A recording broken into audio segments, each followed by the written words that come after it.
Make sure you download the Woodward Sports app in the App Store and the Google Play Store today. Take Woodward Sports with you wherever you go and listen live on your phone or mobile device.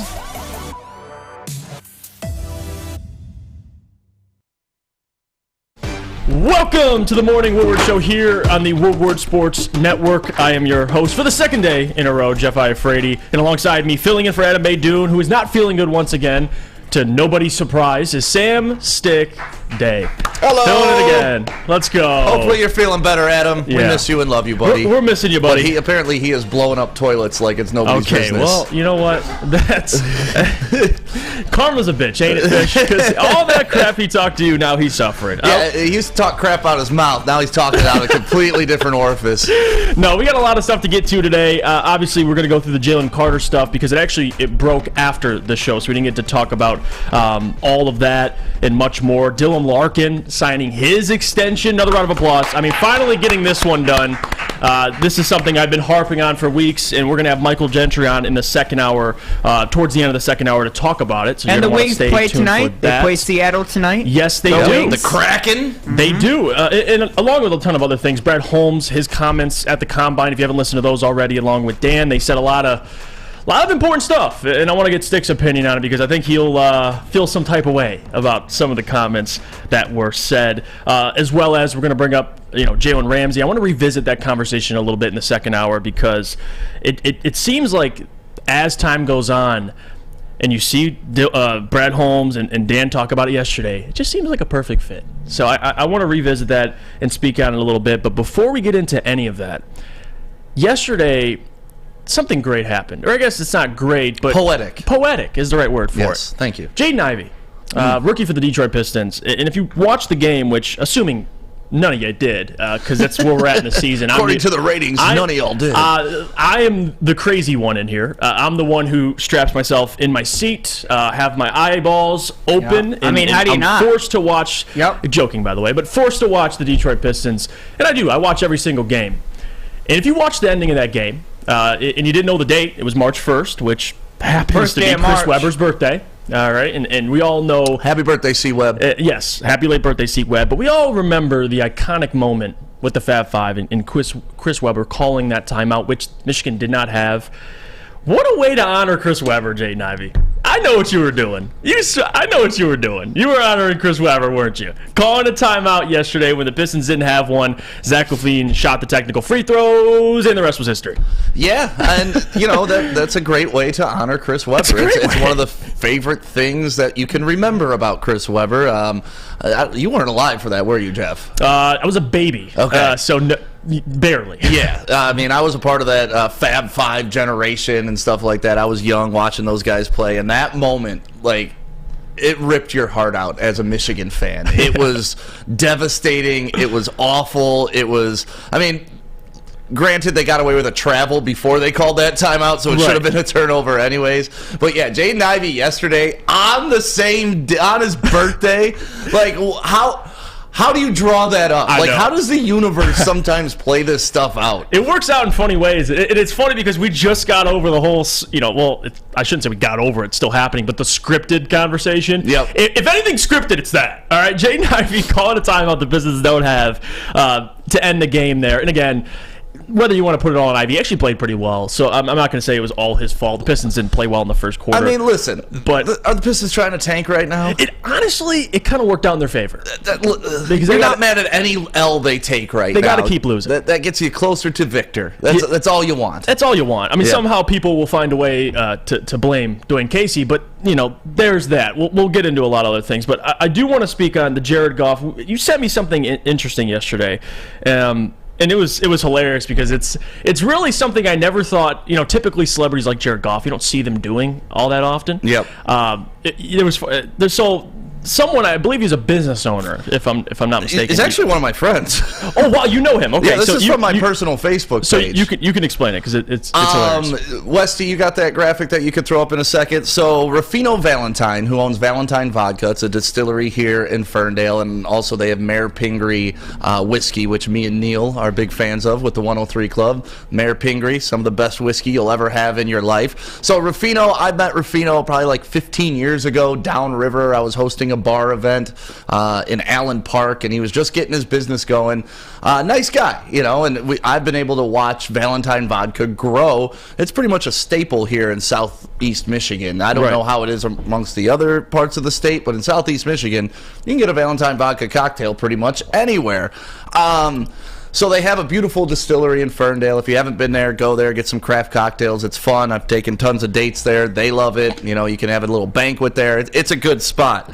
So I'm scrolling through my Facebook timeline, and all of a sudden I come across this post from Ruffino, and it says, what do you do when, and he tags Jared Goff. What do you do when Jared Goff from the Detroit Lions, and he tags Detroit Lions, comes to your business and swears at your staff because his group can't be seated, and then flips the bird to the rest of your customers? You forget about it, ...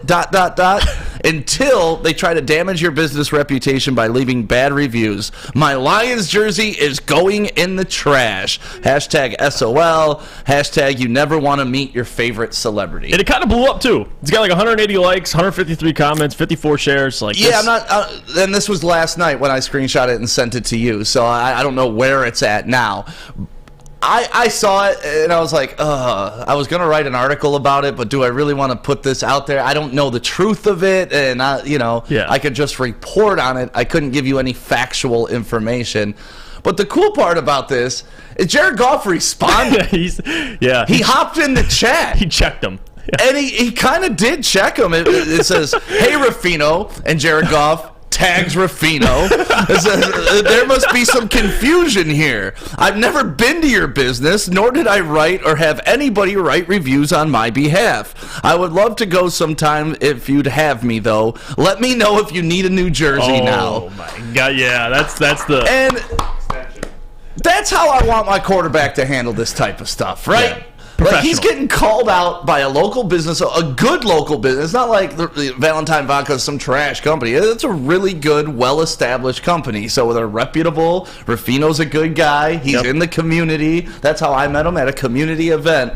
But Jared Goff checked him in the... And I love that. I love that it just didn't... He didn't hide from it. He didn't try to, like, put somebody else, like, hey, this is Jared Goff's agent, and no, he wasn't there. No, Jared Goff addressed this issue. Yeah, and by the way, I don't know your friend personally, but is he a big Lions fan? Like, would he know Goff if he saw him in a restaurant, or was that more I'm sure he would, yeah. Because, like, the way he described it seemed real, but then Goff checked him. And I love this comment because it does sum up Goff in a great way. Jake says, Goff doesn't seem like the kind of dude to curse you out, even if you did him wrong. No, and that's... he's just... Like I was talking yesterday, we've had some experience with Jared Goff here when he was living upstairs, and it was just a quiet, humble dude, came in, thought he needed security in Birmingham, which we've all laughed about several times. I just couldn't see Jared Goff being inside Valentine Vodka Distillery being like... I'm out of here. You guys won't serve it, and then leaving a bad review. The guy gets. They're under pressure situations all the time, right? That his job is dealing with pressure. His job is dealing with idiot questions after games, even scrutiny. Yeah, and he stays calm through it all. Like, have you ever even seen him ruffled? No. So, to me, I had to take a step back, but it's just a funny local thing that happened, and hopefully Jared Goff and Ruffino, I'll mediate the situation. I'll go down there and I'll take some Pingree and we'll have some whiskey and maybe we can settle it out over a talk. Yeah, that's your quarterback. That's our quarterback. That is my quarterback. That's specifically your quarterback. That's my quarterback. We're going to talk a lot about that today. No, and a couple other things too. I want to mention, Steve Yzerman, by the way, keeps fleecing GMs, and I don't know how. I mean, this has to be illegal at this point. But we'll get into all that. But before, Fish, I got to get how you're feeling today, because tomorrow is your last day. big shout out to Rake, dropping off donuts for everybody. And look at Fish is going to show them. Got Duncan for Fish and the whole morning Woodward Show crew. Look at that. Yeah, thank you, Rake. That is a nice gesture. So, Fish, second to last day. How you feeling? What's going on? Look, he's opening the donuts. Here's all these things here. There's a bunch of them. Ooh. There you go. So look at that. That is beautiful. How do you feel to be loved, Fish? I haven't even opened these up yet. Oh, he's got more. Even tapped into these? The Munchkins? Yeah. Oh, yeah. They used to be my favorite, by the way. They still are. But, So, well, I'm struggling to open the box here. Here we go. And for people looks like asking, Fish is glazed going to the chocolate. Buckeye Network. yes. Boo! That's fine. It's not fine. He's not fine. The Buckeyes suck, man. I mean, they haven't won. Well, they won in hockey. That's about You know what the all technical thing they definition of a Buckeye is? Oh, no. Well, it's a nut. It's a hairless nut. Oh, okay. So that's what you do. You're going to root for hairless nuts. Well, I didn't know that the nut had hair in the first place. Does the nut have hair in it? Well, you know, sometimes people mature different than others, Fish. Jesus. Fish, you walked right into that one. I did. You just, but, okay. All right. well, we used to have Buckeyes in our house somewhere. Did you? Yeah, they're like brown. They have like a white specks or spots or whatever. You had like actual Buckeyes Yeah. or like the chocolate with the peanut butter in No, them? I think they're proper Buckeyes. Okay. They weren't edible, at least I don't think. Yeah, well, have fun If with they your were, they were sack hard to of rock. hairless nuts. I will. All right. I'm doing the basketball league tonight, so I'm pretty excited. Glass City Wranglers in Jamestown. How do you not? Some classic hoops. You just don't go. Oh, well, I do go. So. You know how I not? I don't care. But no, we're sad we're missing you, Fish. Yeah. And especially to the Buckeyes. I know. I think that's kind of the cigarette burn within itself. Like, we're sad you're leaving, but the fact that you're going to the Buckeyes, it's probably doesn't help. But how are you feeling today? It's your second to last day, man. Like, what's going through your head? You're sad? You're happy? You just in the moment? What do you Both. I mean, both emotions. Sad, happy. Well, the chat's going to miss you. Once tomorrow comes, I don't know what's going to happen tomorrow. So we'll It's all find right. out. It's going to be a special It'll be day fun. tomorrow. It'll be exciting. It'll Fish's be last day. sad, We're going to go all happy. Do you have that pillows? It'll be, So this is kind of a good transition This is perfect. because we got to go to break anyways. But we were talking about Jared Goff. We're talking about Fish. I didn't know where you were going to put this. And this is one of my favorite memories of Fish here on the Woodward Sports Network. This is from way early on when he was a baby Do you intern. have a date? Corey's in this video. Joey's in this video. Art is in this video. Check it out. Hey, Do you have a date? Classic moment by Fish. Can we hang on though? We didn't take a second to appreciate pillows at all. Oh, Like we have to take a second. Those are different pillows. those are different pillows. They look just as comfy though. Those the are like the best- hotel type of pillows that you can't find anywhere Yeah, except right there. but can No, we you have a definitely moment? can't find I those got to pillows talk anywhere. about that.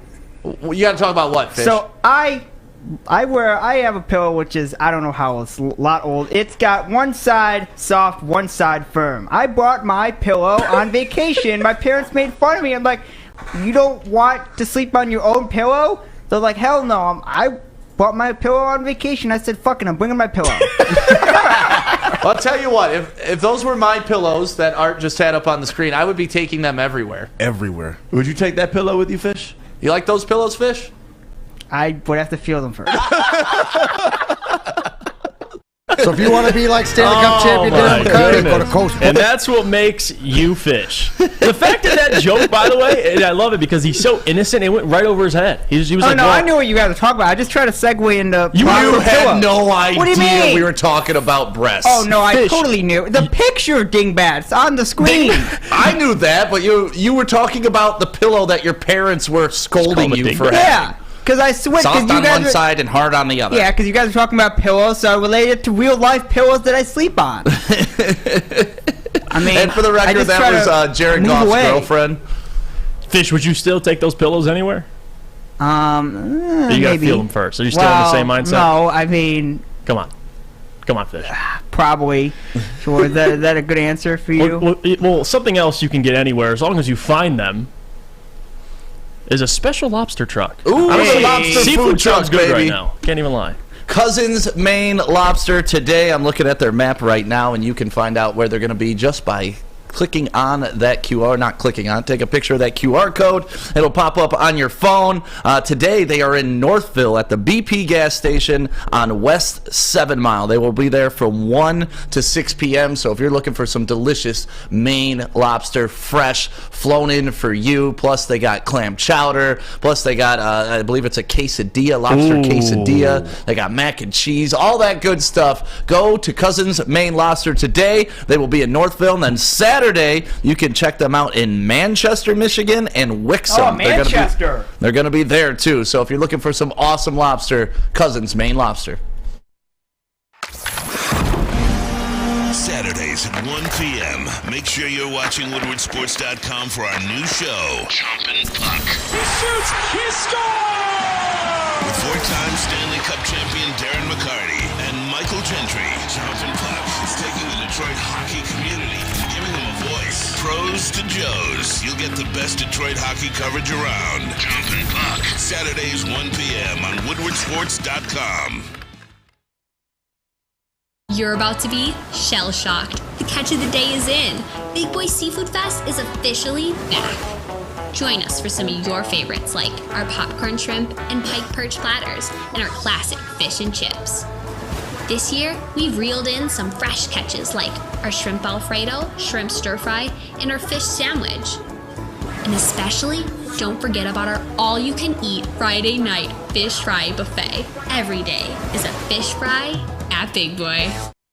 My name is Lee. I've lost 35 pounds on the Custom Health Center program. So the three biggest benefits that I've gotten from this program has been I'm not snoring anymore, I have a lot of energy, it's great, and oh, by the way, look at this. No, I'm just kidding.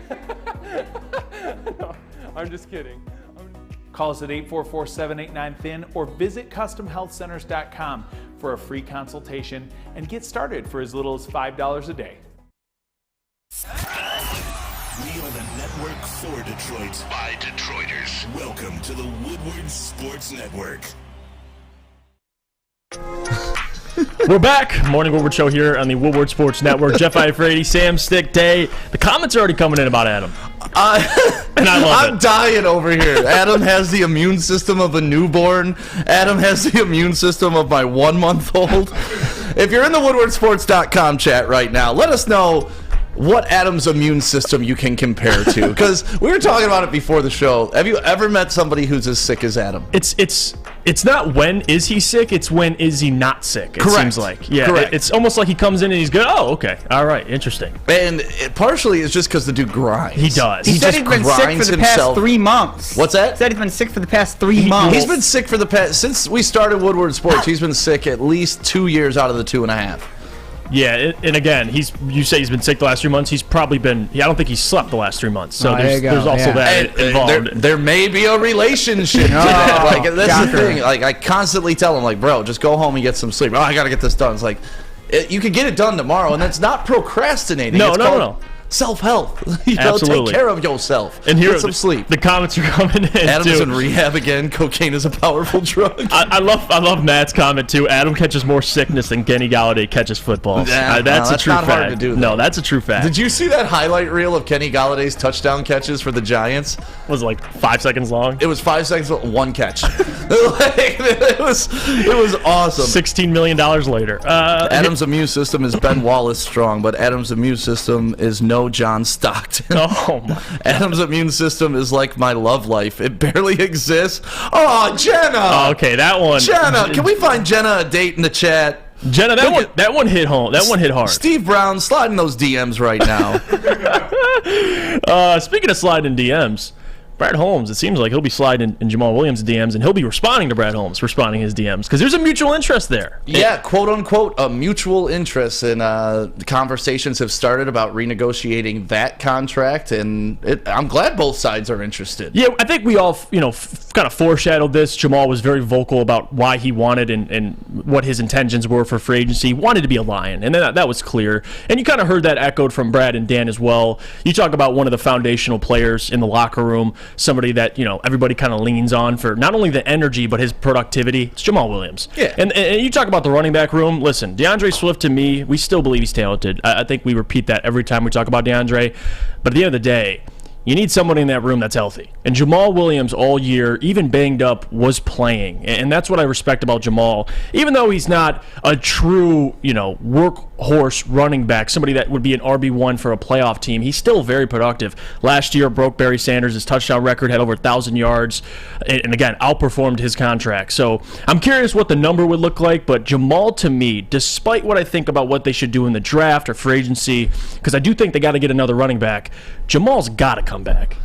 You know what's interesting? We were talking yesterday about drafting Bijan Robinson, and I was talking about, hey, look at the star running backs of Super Bowl teams for the past 5 years. Mm-hmm. Jamal Williams fits that mold, right? Because he's not this top high-end running back that you're going to go spend $12 million on. Right.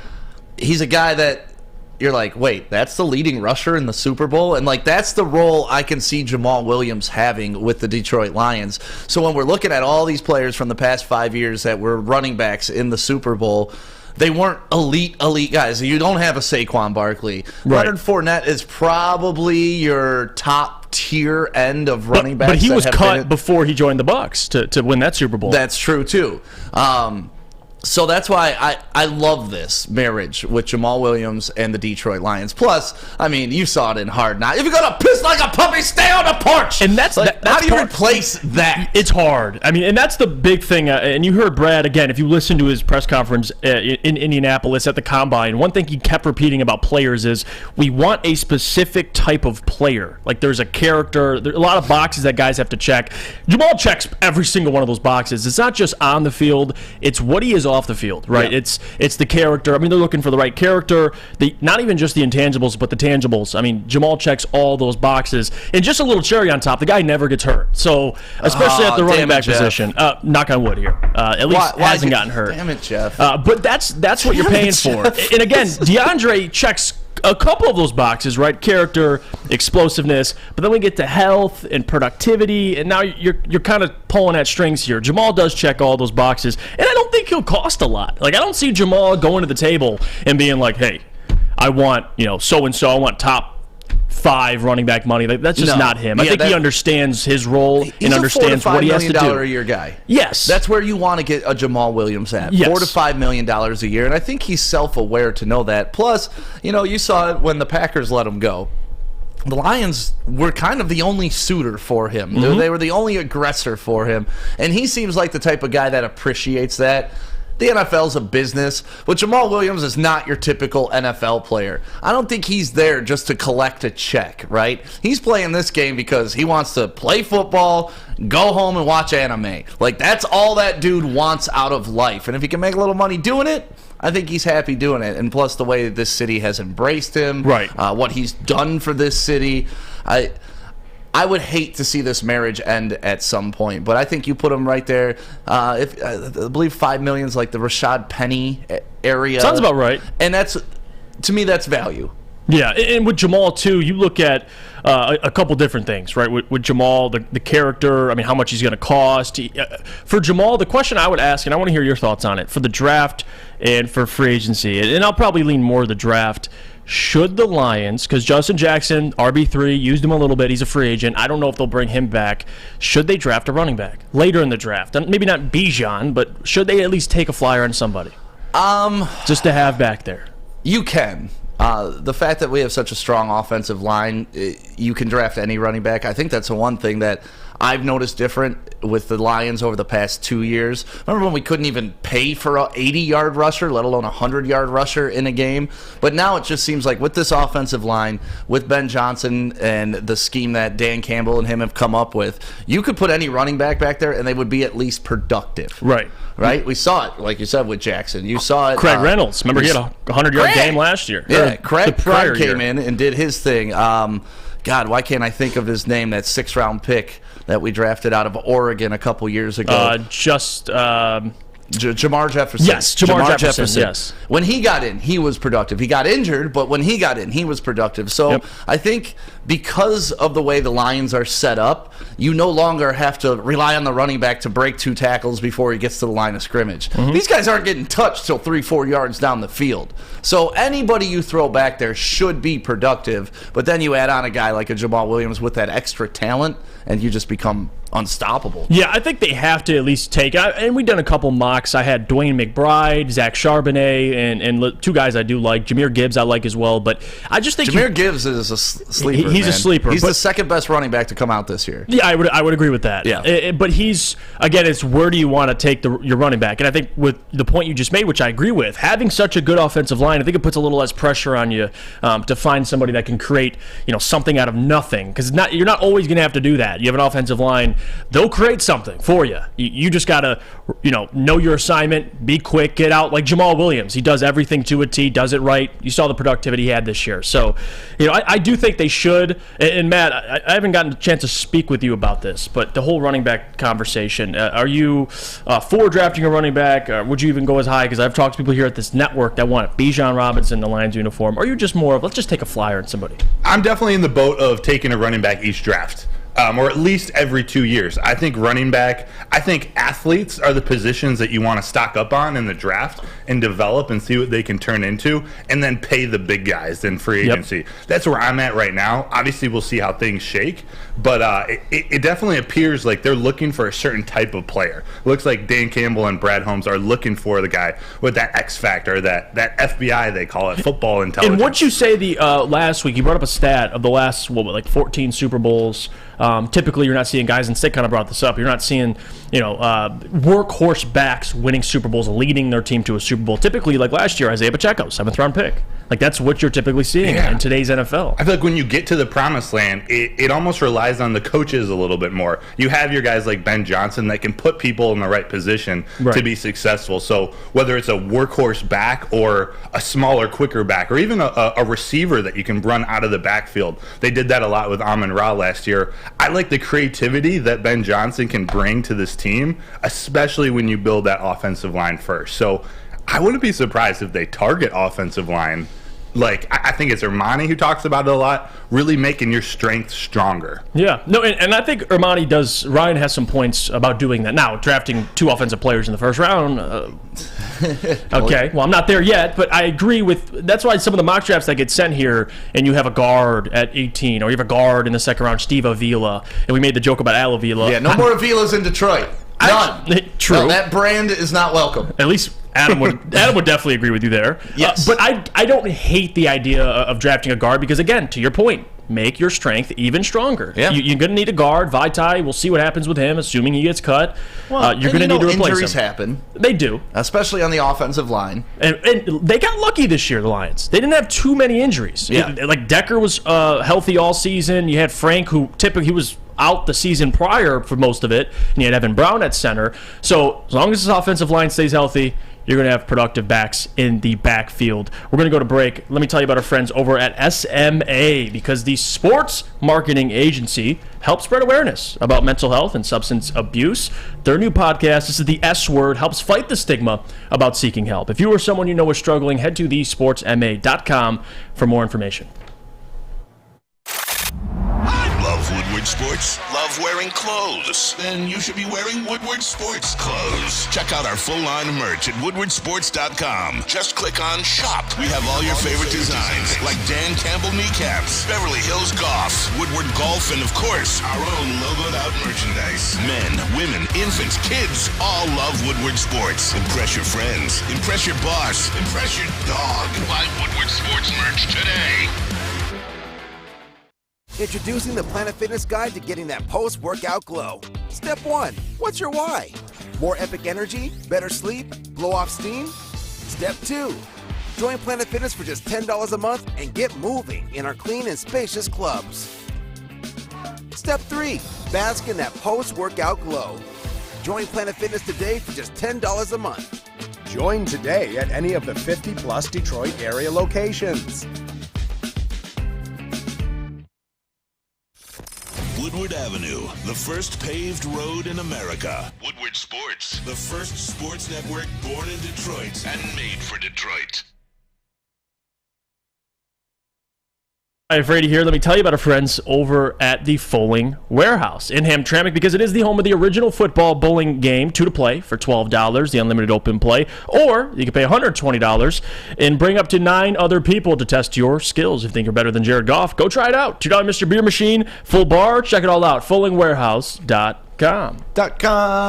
We're back here, Morning Woodward Show, here on the Woodward Sports Network, woodwardsports.com. I'm your host for today, Jeff Iafrate, alongside me, Sam Stick Day.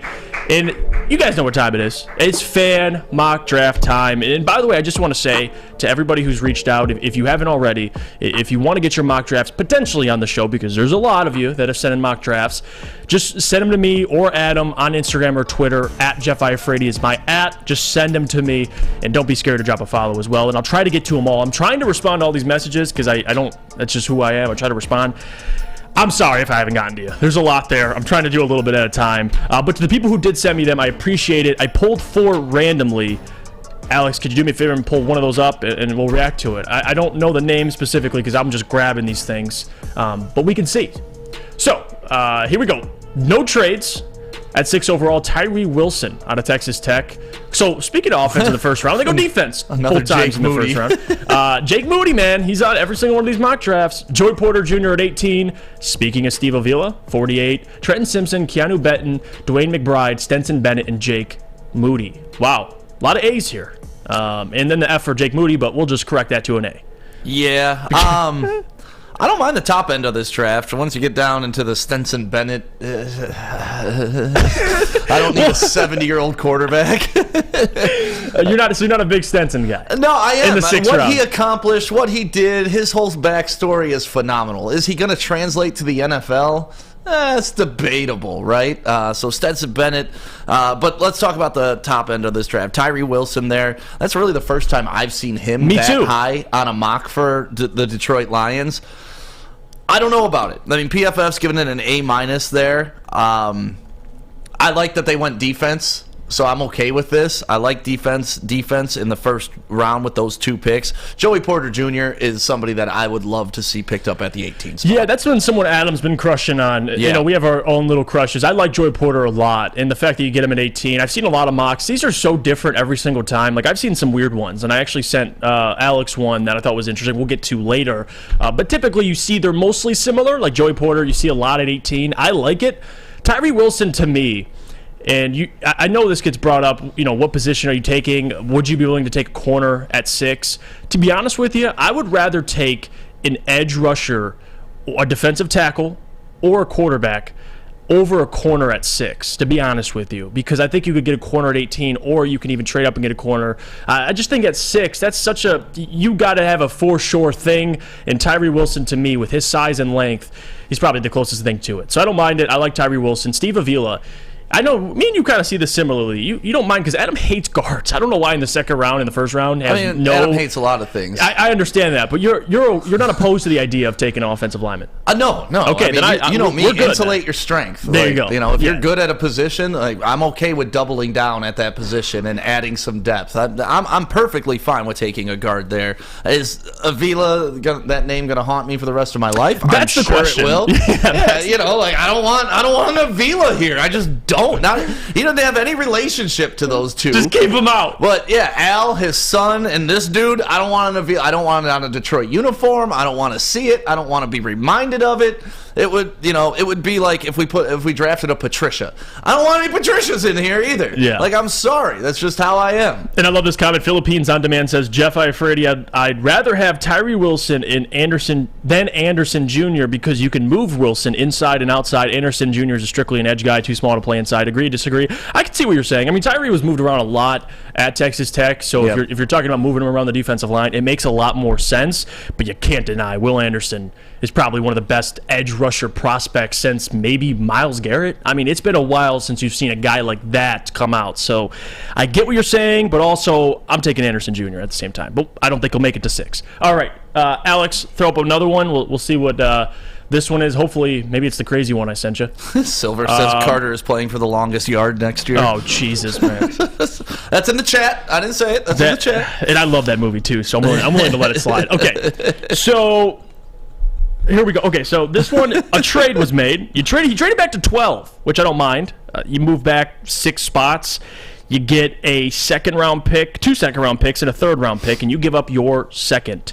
So don't mind it. You get Kalijah Cansey, Lucas Van Ness, which I don't know a ton about him. Watched a little bit of his clips a couple days ago as I was going through a lot of these prospects as I'm doing prospect spotlights, and I'll get to Lucas Van Ness, but a lot of scouts love him. He's going to go in the first round, probably top 20, so I don't mind the pick. You take an edge rusher. I would have liked a corner there, but you got Emmanuel Forbes anyway at 33, so can't be too mad. Deion Henley, Like it. Eli Ricks, Tank Bigsby, Clayton Tune, Jake Moody. I don't mind this draft either. And guys, you can give grades as we're going through the drafts. Just drop your grade. I don't mind this one. Maybe I'm not in love with D-line and edge in the first round, but you kind of made up for it with Emmanuel Forbes. I love this draft. Honestly, I really do. Looking at it, we've talked about Cansey quite a bit. I know Adam absolutely loves Cansey, and to get him at 12, I think that would be okay. Van Ness is somebody that I think is going to catch fire after the combine. I would agree. People are going to put a little more spotlight on him. He is a beast, and if he puts up numbers that he should be putting up, that's somebody that you can look at. And then you go cornerback out of Mississippi State, Forbes. I think that's a solid pick, especially in the second round at 33. I like this. I mean, Clayton Tune as your quarterback in the 6th round, I'll live with it because it's a 6th-round quarterback. I just like Clayton Tune's name. He can sling it, by the way. He played with Dell over at Houston, but just that name, Clayton Tune. Yeah, all the Houston quarterbacks can sling it, but it really never really translates to the NFL. They do run a great offense down there, but not really someone. And then, of course, wrapping it up with Jake Moody. I think that's the pre-qualifier to get on this show is you got to have Jake Moody as your last pick. I don't think I've seen too many without him as the last pick. And why wouldn't you? I mean, when Jason Hansen left, how long did it take him to replace Jason Hansen? Like a couple years. And then one year we went through like 4 kickers before we got Prater. Right. Prater, great kicker. Everything that we should have probably re-signed him this past year too.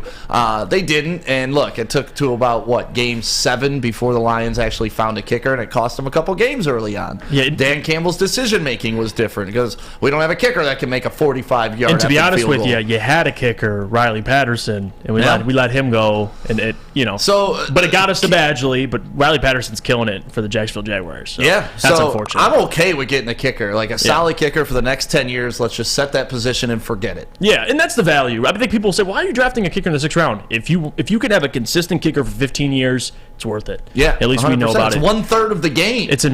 You look at some of the playoff games, guys winning by a field goal. I mean, it's important, trust me. Especially Jake Moody, who in my opinion was the best kicker in college football. But you see at the bottom of that trade, Alex, you pull that one back up because I saw something interesting. I wasn't going to let it slide. The Jalen Ramsey trade? Jalen Ramsey. Yeah. That's what makes this this mock draft is the best one I've seen. Yeah, for a 2nd and 2/3, and I have to look for the year in these. It's a 2024 second, 2024 third, and a 2024 third. So both your thirds next year and your second next year. Okay. You get Jalen frickin' Ramsey. Yeah. You guys like it or no? Comment down. Just the trade itself, 2 seconds and a third. I told Adam, and I asked him, I said, if you had to give up 2 seconds for Ramsey, would you do it? I said, yes, I would do it. He said he wouldn't do it. I'd give up 3 seconds for Ramsey. I'd even give up a low-end first-round pick for Ramsey. I'd consider the 18, but I think that's a little high. If I'm giving up the 18, then maybe I want a third back with Ramsey or a second to insulate that. Yeah. But, no. We talked about this yesterday. People overvalue draft picks. Draft picks are rolls of the dice. None of them are guaranteed. So if you can trade a non-guaranteed item for a guaranteed NFL production Pro Bowl style player, you do it. You do it every time. Yeah, every single time. And it looks like one of the 2nd-round picks was in that trade with Houston to move back to number 12 and 33. Yeah, this is a great one. Yeah, good. Yeah, good. What do you think of that position? I've always tried to make a trade when I do PFF mock drafts. That trade with Houston to try to get 12 and 33 if I'm moving back. What do you guys think of that? Getting an early 2nd round pick. I would love it because that would mean you could still get somebody at 12, and then at 33 you could get a guy, my favorite corner in Emmanuel Forbes. So it works out. I actually love it. Ideally, I just don't like the drop-off between 18 and then 48. Mm-hmm. You have such a big gap there, and the amount of talent that's going to slide out of the first round, you're going to want to be in that conversation to be able to pick up one of those guys. That's where we trust Brad Holmes. Right. All right, Brad Holmes doesn't have a high-end 2nd-round pick. Okay, he'll cash it in the 3rd. He'll figure it out. He's done it every year he's been he's done it back-to-back years. So until that trend ends in Brad Holmes, we're going to keep trusting him. Yep. And Mark Royal said something I want to bring up, too, and I can see where he's coming from. I'm trying to find the comment. He just said, need those picks to get a quarterback next year. Well, Stick shaking his head. He doesn't like he heard quarterback. Well, we're going to discuss this coming up next segment, right? Yes, I Brad can't Holmes wait. addressed what they were going to do in the quarterback situation. Kind of vague about it, but we have video of that we're going to talk about next, and then I'll get into my quarterback. I can't wait. Because and you heard when Brad came out with those comments, and also Twitter was going crazy too. I mean, other people that want a quarterback were posting the tweet, and the people that don't want a quarterback were posting the tweet saying this doesn't mean anything. And me and Stick are going to break that down for you. We might disagree, but it's going to be a great conversation. Do you have one more mock draft? I sent you. Okay, let's see this one. We're gonna go to break in a little bit, but I want to see what. Go ahead, but I want to address this comment by Jesse Adams on the WoodwardSports.com chat. He said, but Ramsey could blow his knee out too. Yes, injuries are a part of the game. When I'm talking about draft picks being a gamble, I'm not talking about injuries. Like that goes across the board for every player that steps on the field. I'm going for talent level. Will they fit the system? Are they culture guys? Like, there's so many unknowns when you're trying to draft somebody.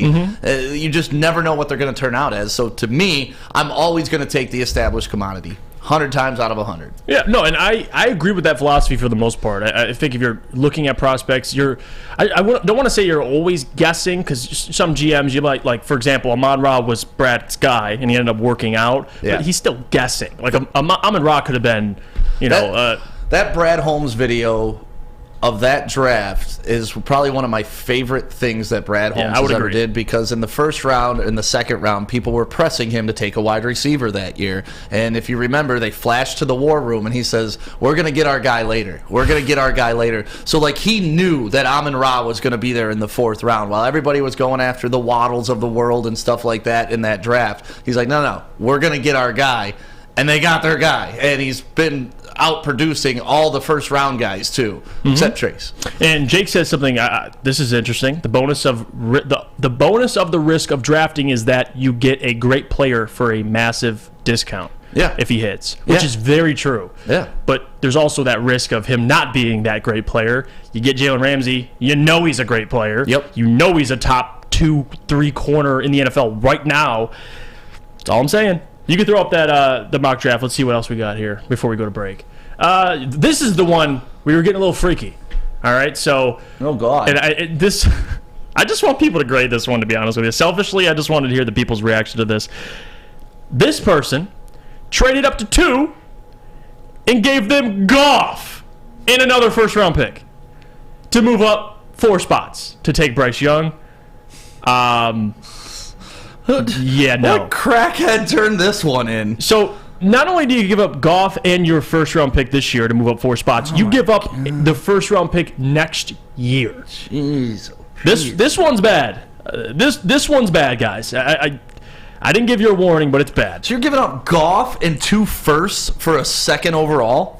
Speaking of the conversation we just had, right? Proven commodities for unproven commodities? Yeah, this? You traded Goff. Here's Bryce Young. I love Bryce, but still, that's it. You're rolling with Bryce. Did you pick this one just to piss me off? Maybe. Like, are you trying to turn me into Adam?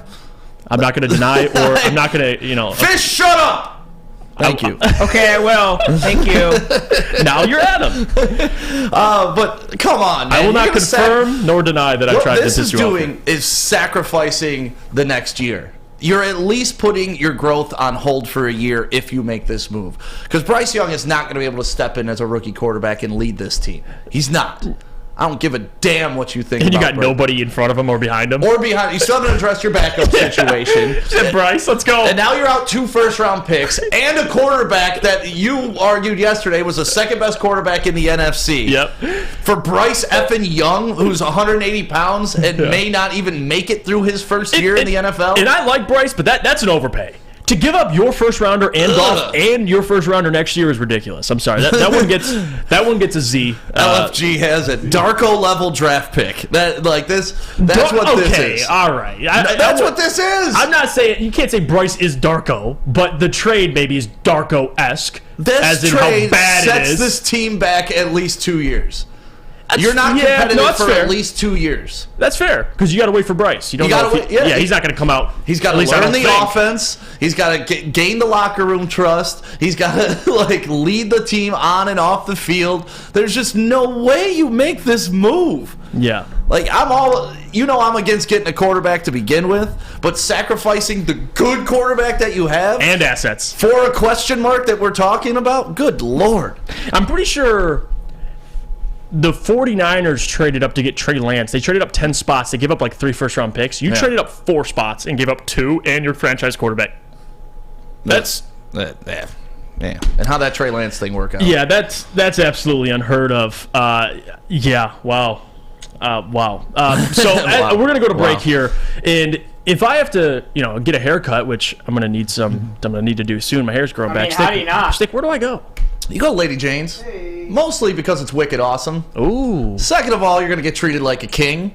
Third of all, the ladies are amazing. We have them here in our main studio right here at 15 Mile in Woodward, but they have locations all over Metro Detroit, and they give you those precision haircuts. So you want to feel good about yourself, give you that little boost. You got a job interview coming up, your first date coming up, or you just want to, impress your wife maybe. You can do that too. Walk in anytime, sit down. It's wicked awesome.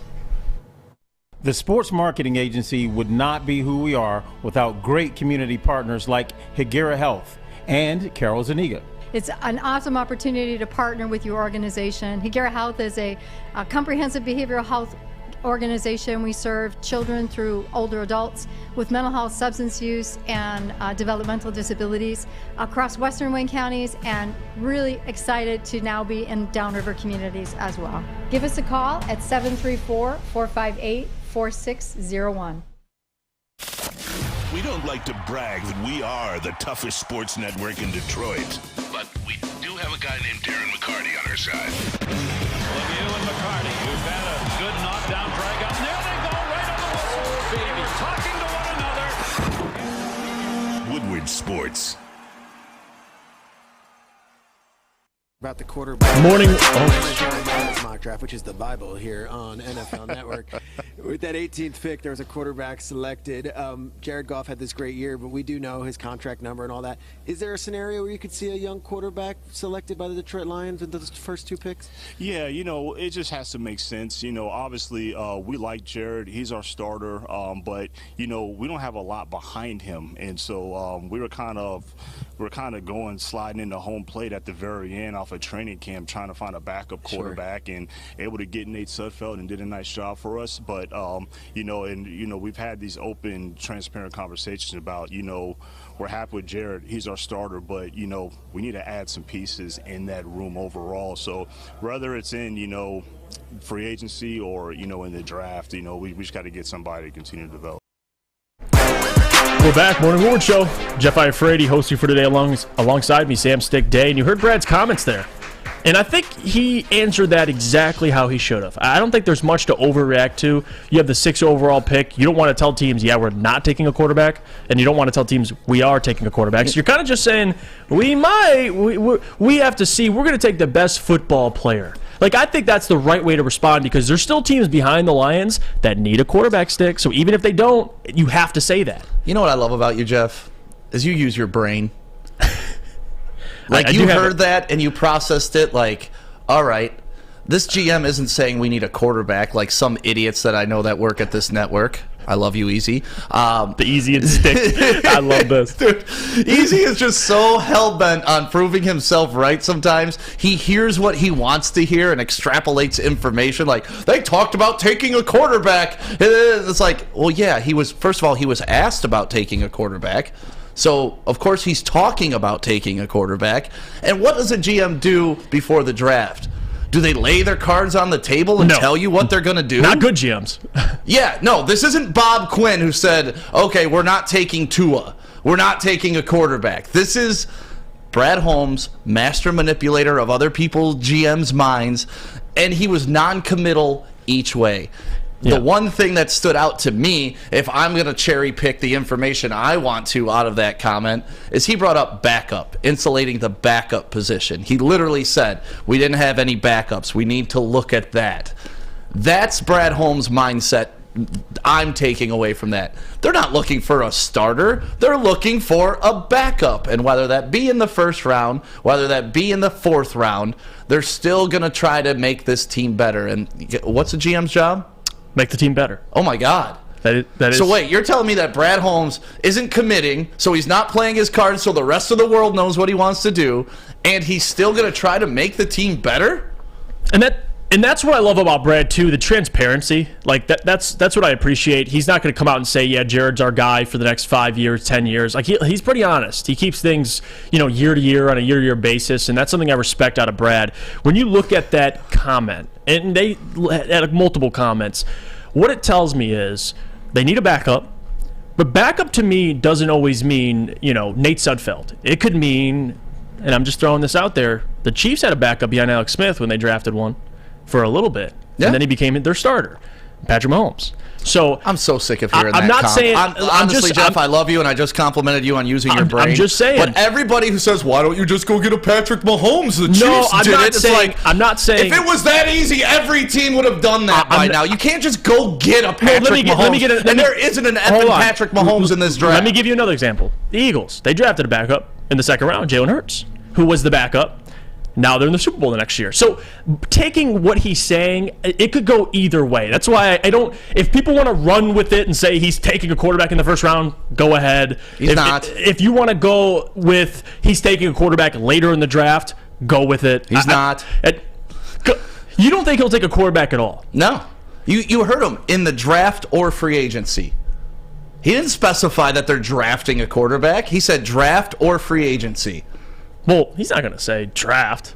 Exactly. He's going to say draft or free agency. So anybody that thinks they learned something from that conversation and it's proven their point that he's going to draft a quarterback, you're delusional. You're out of your mind delusional. He played his cards perfectly. Middle of the lane. Yes, we want to insulate that backup position, whether it's going to be through the draft or it's going to be through free agency. How does that give you any hint of what his next move is going to be at that quarterback position? How? No, and you really don't know. And that's what I love and how he phrased it, too. Brandon Katz says, Hurts without the Eagles' elite offensive line and 2 Pro Bowl receivers is nothing. That's not even the point I was making. The point is you have Jalen Hurts on a second-round deal.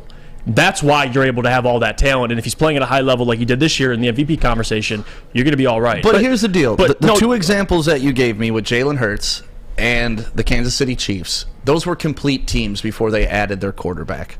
True. Are the Detroit Lions a complete team yet? They're getting there. They're not. So that's a no. They're not fully complete, but you get some corners, you get another linebacker. They're complete on one side of the ball. They have a complete offense. On the side that a quarterback will be playing. Right, and they're already complete there. So why are we addressing that? There it is again. that's what I was saying. There it is again. They're a 50% complete team at this point. The defense was legendarily horrible the first 7 games of the season. The offense was productive throughout the entire year, finished top 5. Mm-hmm. So until you have that roster in place to where you have the luxury of getting a Hurst in the second round, where you have the luxury of being like, all right, we don't really need this first-round pick this year. Let's spend it on our future quarterback. That's what I want the Lions to get to, not putting the cart before the horse, drafting a quarterback before you have a team. And I get that because the 49ers, they drafted Trey Lance when they had their team. So correct. There's a part of that, but also you look at the Lions' perspective, you have the 6th pick, and we kind of talked about this yesterday. If you're confident enough to find your franchise quarterback next year when we assume they'll win a lot of games, or the next year when we assume they'll win a lot of games, good luck. And again, I bring up Jalen Hurts. Yes, it's possible. You can find guys, but it's not the most common thing. Typically, you want to draft your quarterback top 10. That's the range you're looking at your franchise quarterback. This year, they have a top 10 pick. So that's why I'm not saying here pounding my hand or pounding my fist, draft a quarterback. But I'm also not saying there's no way they won't draft a quarterback because you have a 6th pick. If someone's there, Brad's going to at least think about it, and he didn't mention the word develop in there. It could mean develop a backup, to your point, but it also means... You mentioned Nate Sudfeld, too, came in and did a good job.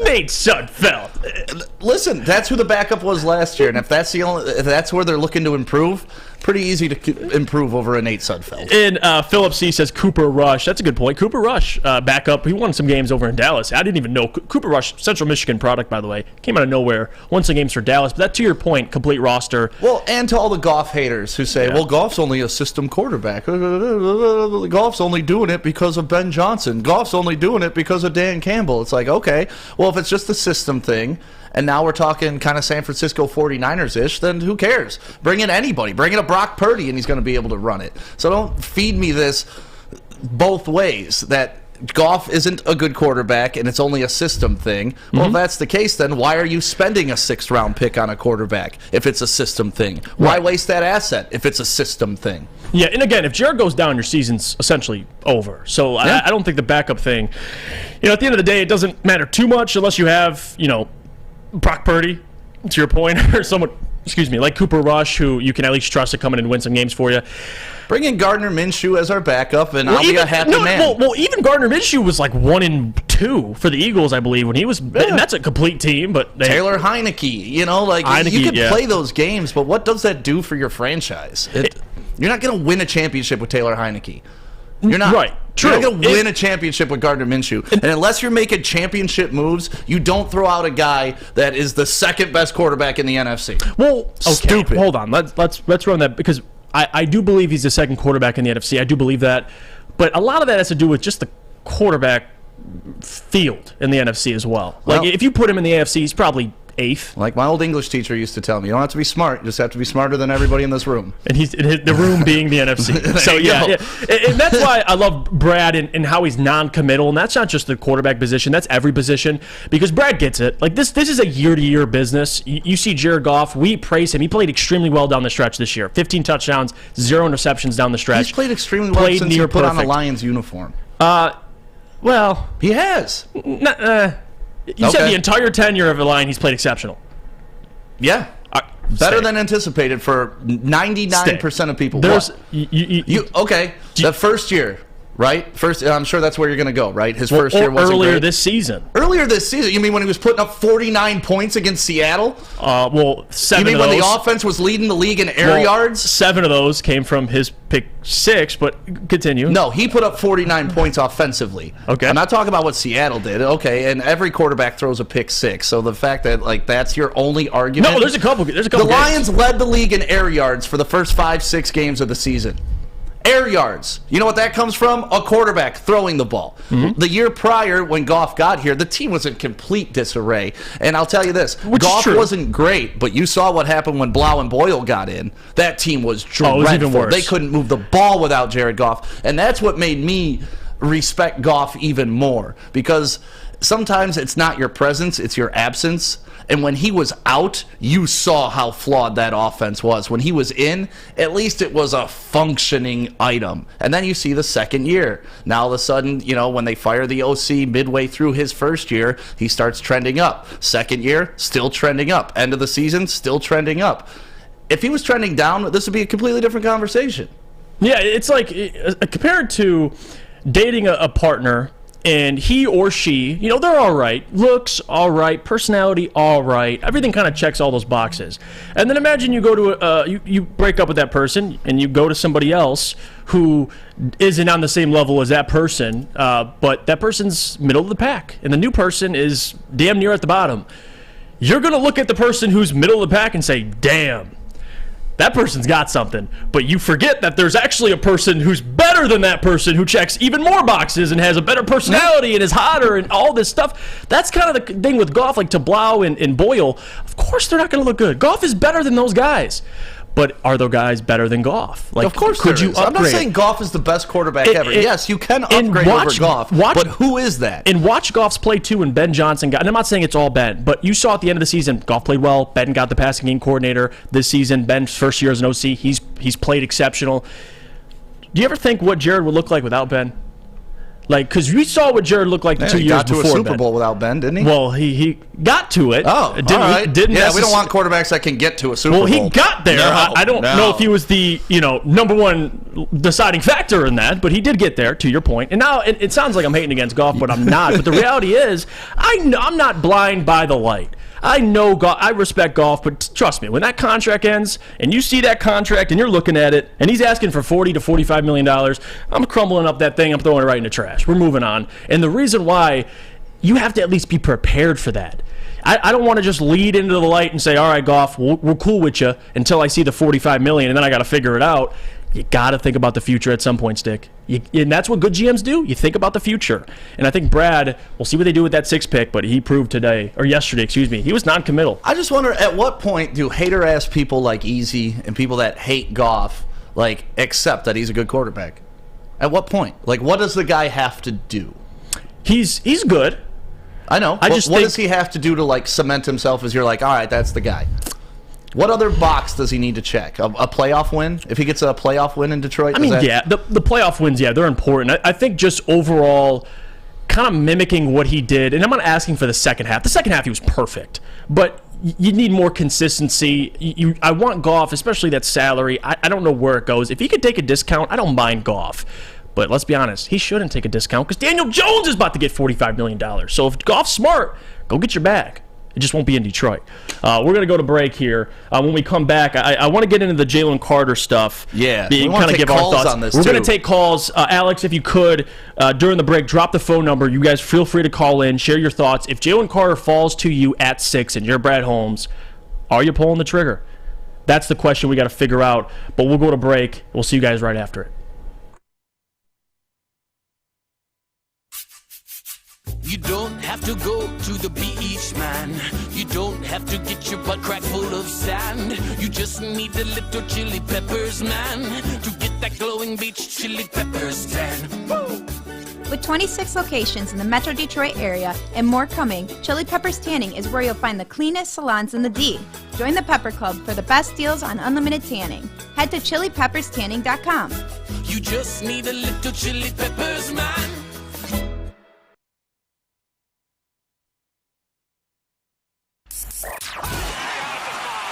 3 NBA championships. Detroit fans were there. 11 Stanley Cups. Detroit fans were there. 4 World Series wins. Detroit fans were there. And that one Lions playoff win in 1991. Yeah, Detroit fans were there. Woodward Sports, where the fans are. At Alta, uptime matters. Alta Equipment has everything you need to get the job done. If you have a big project coming up, Alta Rent has you covered. Call them today, 844-GO-TO-ALTA. That's 844-GO-TO-ALTA today. We're back here on the Morning Woodward Show on Woodward Sports Network, woodwardsports.com. I'm your host for today, Jeff Iafrate. Alongside me, Sam Stick Day. We got Fish, we got Matt, Alex. Everybody's here. Adam's out for today. He is sick. He should be back tomorrow, but we'll see. Knowing Adam, he's been sick for a little bit. He's been dealing with it. Hopefully he can return tomorrow. But for today, we're going to get into Jalen Carter because the news got broke yesterday. He was supposed to speak in Indianapolis at the Combine. He didn't. He had to go handle some business over in Georgia and face some charges he's currently facing. And I want to kind of run through some of the stuff because when you initially hear about it, and we knew this news after Georgia won the national championship, an offensive lineman and a team staff member died in a car crash. They were they were speeding. It was drunk driving was involved, which is unfortunate. I mean, it was a terrible situation. But you found out after that situation that Jalen Carter was there. Like Jalen Carter was in another car, not their car, but another car, racing essentially that car that. 2 people were fatalities in. So for Jalen Carter, it's not a great look. I mean, it was reported he was going 90 miles per hour in a 45, which, again, he denies. Got up over 100, they said. He denies he was intoxicated. He initially told police, at least it's been reported, that he wasn't, involved or he wasn't by them necessarily when their car crashed. And again, that could be similar to just he's 21 years old. He knows he has a future in the NFL, panicking a little bit. Right now in Georgia, I lived in Georgia for a couple of years. You did? And honestly, racing, it's not the most, rare thing, especially here in Detroit. It's pretty common. We on the lodge with it. So, can you remember that? People racing down the lodge, come on. So again, it's not a great situation, not a great look. But Jalen Carter had to go handle some business. He was booked at 11:33.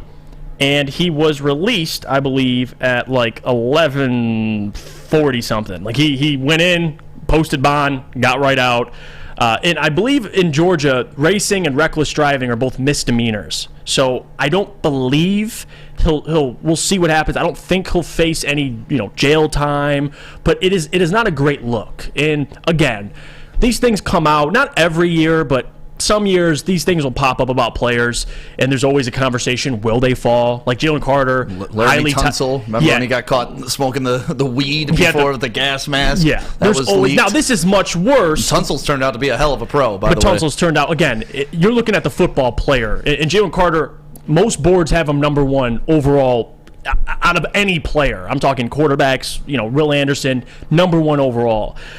He's expected to be a top 2, top 3 pick. Stick. We'll see what happens with this situation. But if it all subsides, Jalen Carter's in the draft, and he falls to you at 6. If you're Brad, who just got done saying yesterday, we want guys that check off boxes, character, they love football, yada, yada, yada.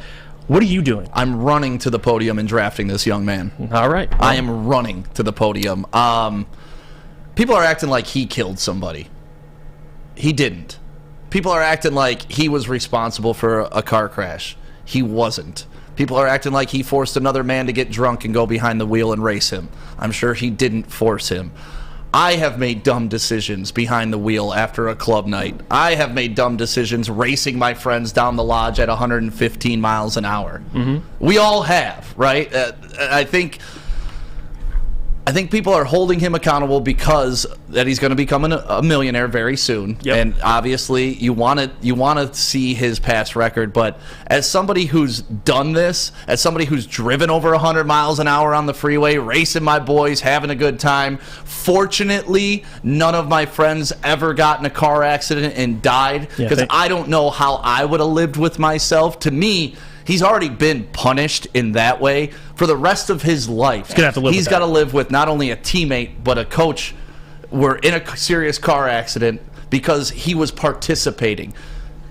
I don't know all the details of this. Just from the surface, when it was reported to me, it's one thing if he got out of the car, slammed his car into somebody else, caused the accident. I understand that. Or if he was drunk driving and hit somebody, I understand that. Throw his ass in jail. If you kill someone while you're drunk driving, get your ass in jail. I'm okay with that. Sometimes we forget that these guys are human. Sometimes we forget that they're 18, 19, 20, 21, and you don't make the best decisions at that point. Mm-hmm. As long as he's remorseful, as long as he shows that he's learned from the situation, and as long as he grows from this situation, I'm not going to hold this as a character thing. Yeah. Because like I said, once again, we've all made dumb decisions. We've all driven recklessly at some point, especially when you're young. I mean, like, I had my license suspended when I was 20 because I got so many speeding tickets. And it wasn't because I was a bad human being or couldn't do my job well. So a lot of people piling on this young man, I feel for him because I think it's really, it is a bad look. Whenever somebody dies, obviously it's a horrible situation. But he's got to live with that guilt the rest of his life. Mm-hmm. That because of a race he was involved in, one of his teammates died. Yeah, and that's punishment enough for me. I mean, it's a terrible thing it's just a terrible situation overall. I mean, it's even reported on ESPN, and this is per the Atlanta Journal-Constitution. Carter, Jalen, was present at the scene of the crash and later provided shifting accounts of the wreck to police. So, again, saying things that may not have been true, but at the same time, like you said, you're 21 years old. One moment doesn't make or break your entire character. I mean, the guy's lived 21 years, and this is a terrible incident. It's horrible. And I'm not saying he's absolved completely, as in praise him, but is this going to make or break him as a football player? I don't think so. And I think that's where the interview process is so important, because you get to really be one-on-one, or really more than one-on-one with Jalen, talking with your coaching staff, just who he is as a person. And that's super important. And I want to correct this too, because he released a statement, and I want to read this. I knew my rationale would piss off a bunch of people because they just want to throw people under the bus and judge people and say, I've never sped in my life. Yeah, that's, yes, you have, you idiot. You've gone 75. You've gone 80 on the freeway. That's speeding. You were putting people in danger. Like, just quit judging people on stuff that you do. And it's not a good look that the fact he did indeed flee the scene afterwards. He might have been intoxicated. But again, it's not like Henry Ruggs. Henry Ruggs killed somebody, and rightfully so. At a stop sign. He's serving life. I mean, he's going to be in prison for a long, long time. Different apples and oranges, right? Yeah, Jalen Carter, context luckily, matters. thankfully, he didn't kill anybody himself. Thankfully. But the fact that he was intoxicated behind the wheel is inexcusable. It's a bad look. And he came out with this statement yesterday, and I want to read it for you. Posted on his Twitter. He said, This morning, I received a telephone call from the Athens, Georgia Police Department informing me that 2 misdemeanor warrants have been issued against me for reckless driving and racing. Numerous media reports also have circulated this morning containing inaccurate information concerning the tragic events of January 15th, 2023. It is my intention to return to Athens to answer the misdemeanor charges against me and to make certain that the complete and accurate truth is presented. There is no question in my mind that when all the facts are known, that I will be fully exonerated of any criminal wrongdoing. We'll see. We'll see. Again, let the court system handle it. Yep. They will. But according to this, what can you prosecute this guy with? Reckless driving? It would have to be reckless and racing, which are misdemeanors. So that's all you can really get him on. Right. But because he left the scene. That's all he did. He didn't kill anybody. The guy he was racing died, but he didn't kill the guy. I don't know. When I saw all this come out yesterday, and people, he's going to fall in the draft and all that. The NFL, Joe Mixon beat the hell out of a girl and still got drafted. Yeah. In college, and there's guys that are in the league. I mean, Alvin Kamara is getting booked for, Kareem Hunt still has a job. And to me, what they did is infinitely worse than racing your boy. I mean, after a club? Do I got to bring up Ray Lewis? I mean, even Ray Rice. I mean, we could keep going with that, but I don't want to be this which is worse. What he did was wrong. It was wrong. But what he did is not punishable by taking away his career. Right. And this comment too, very interesting.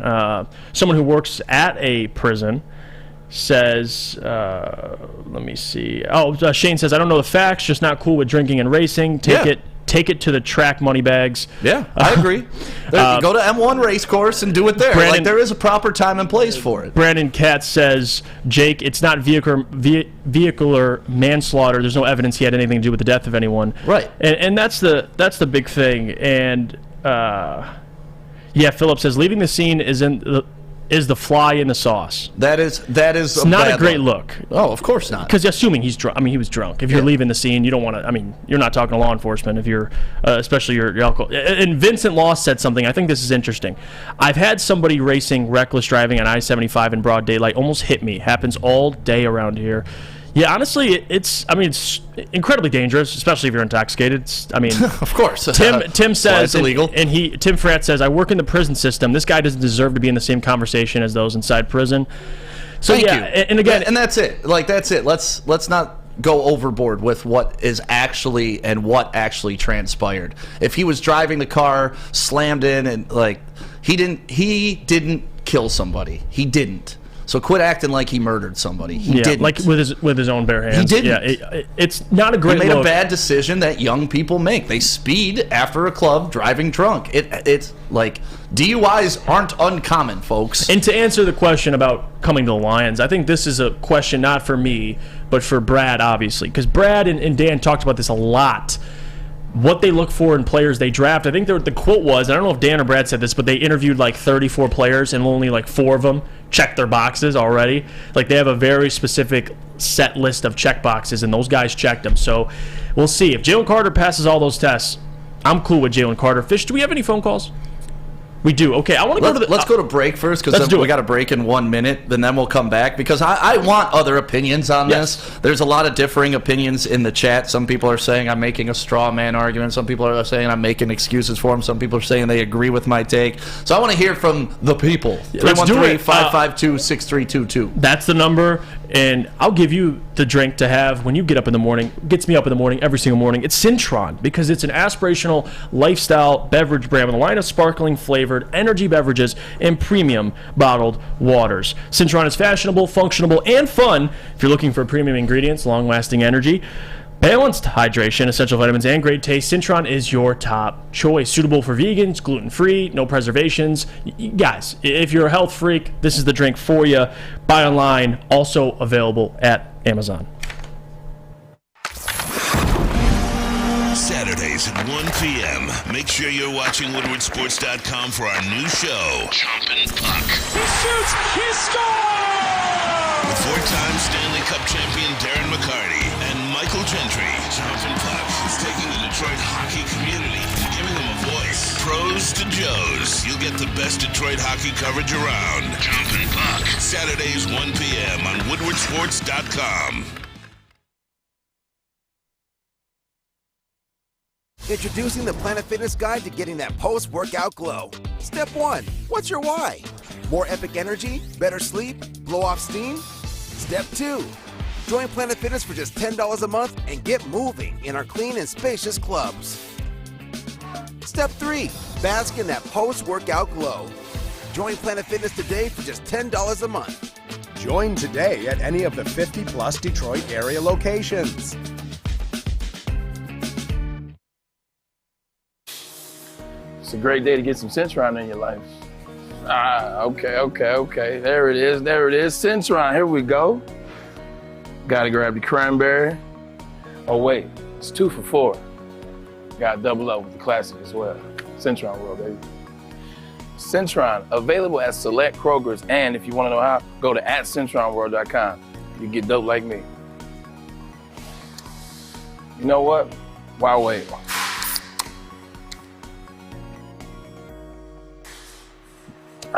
Great taste, guaranteed.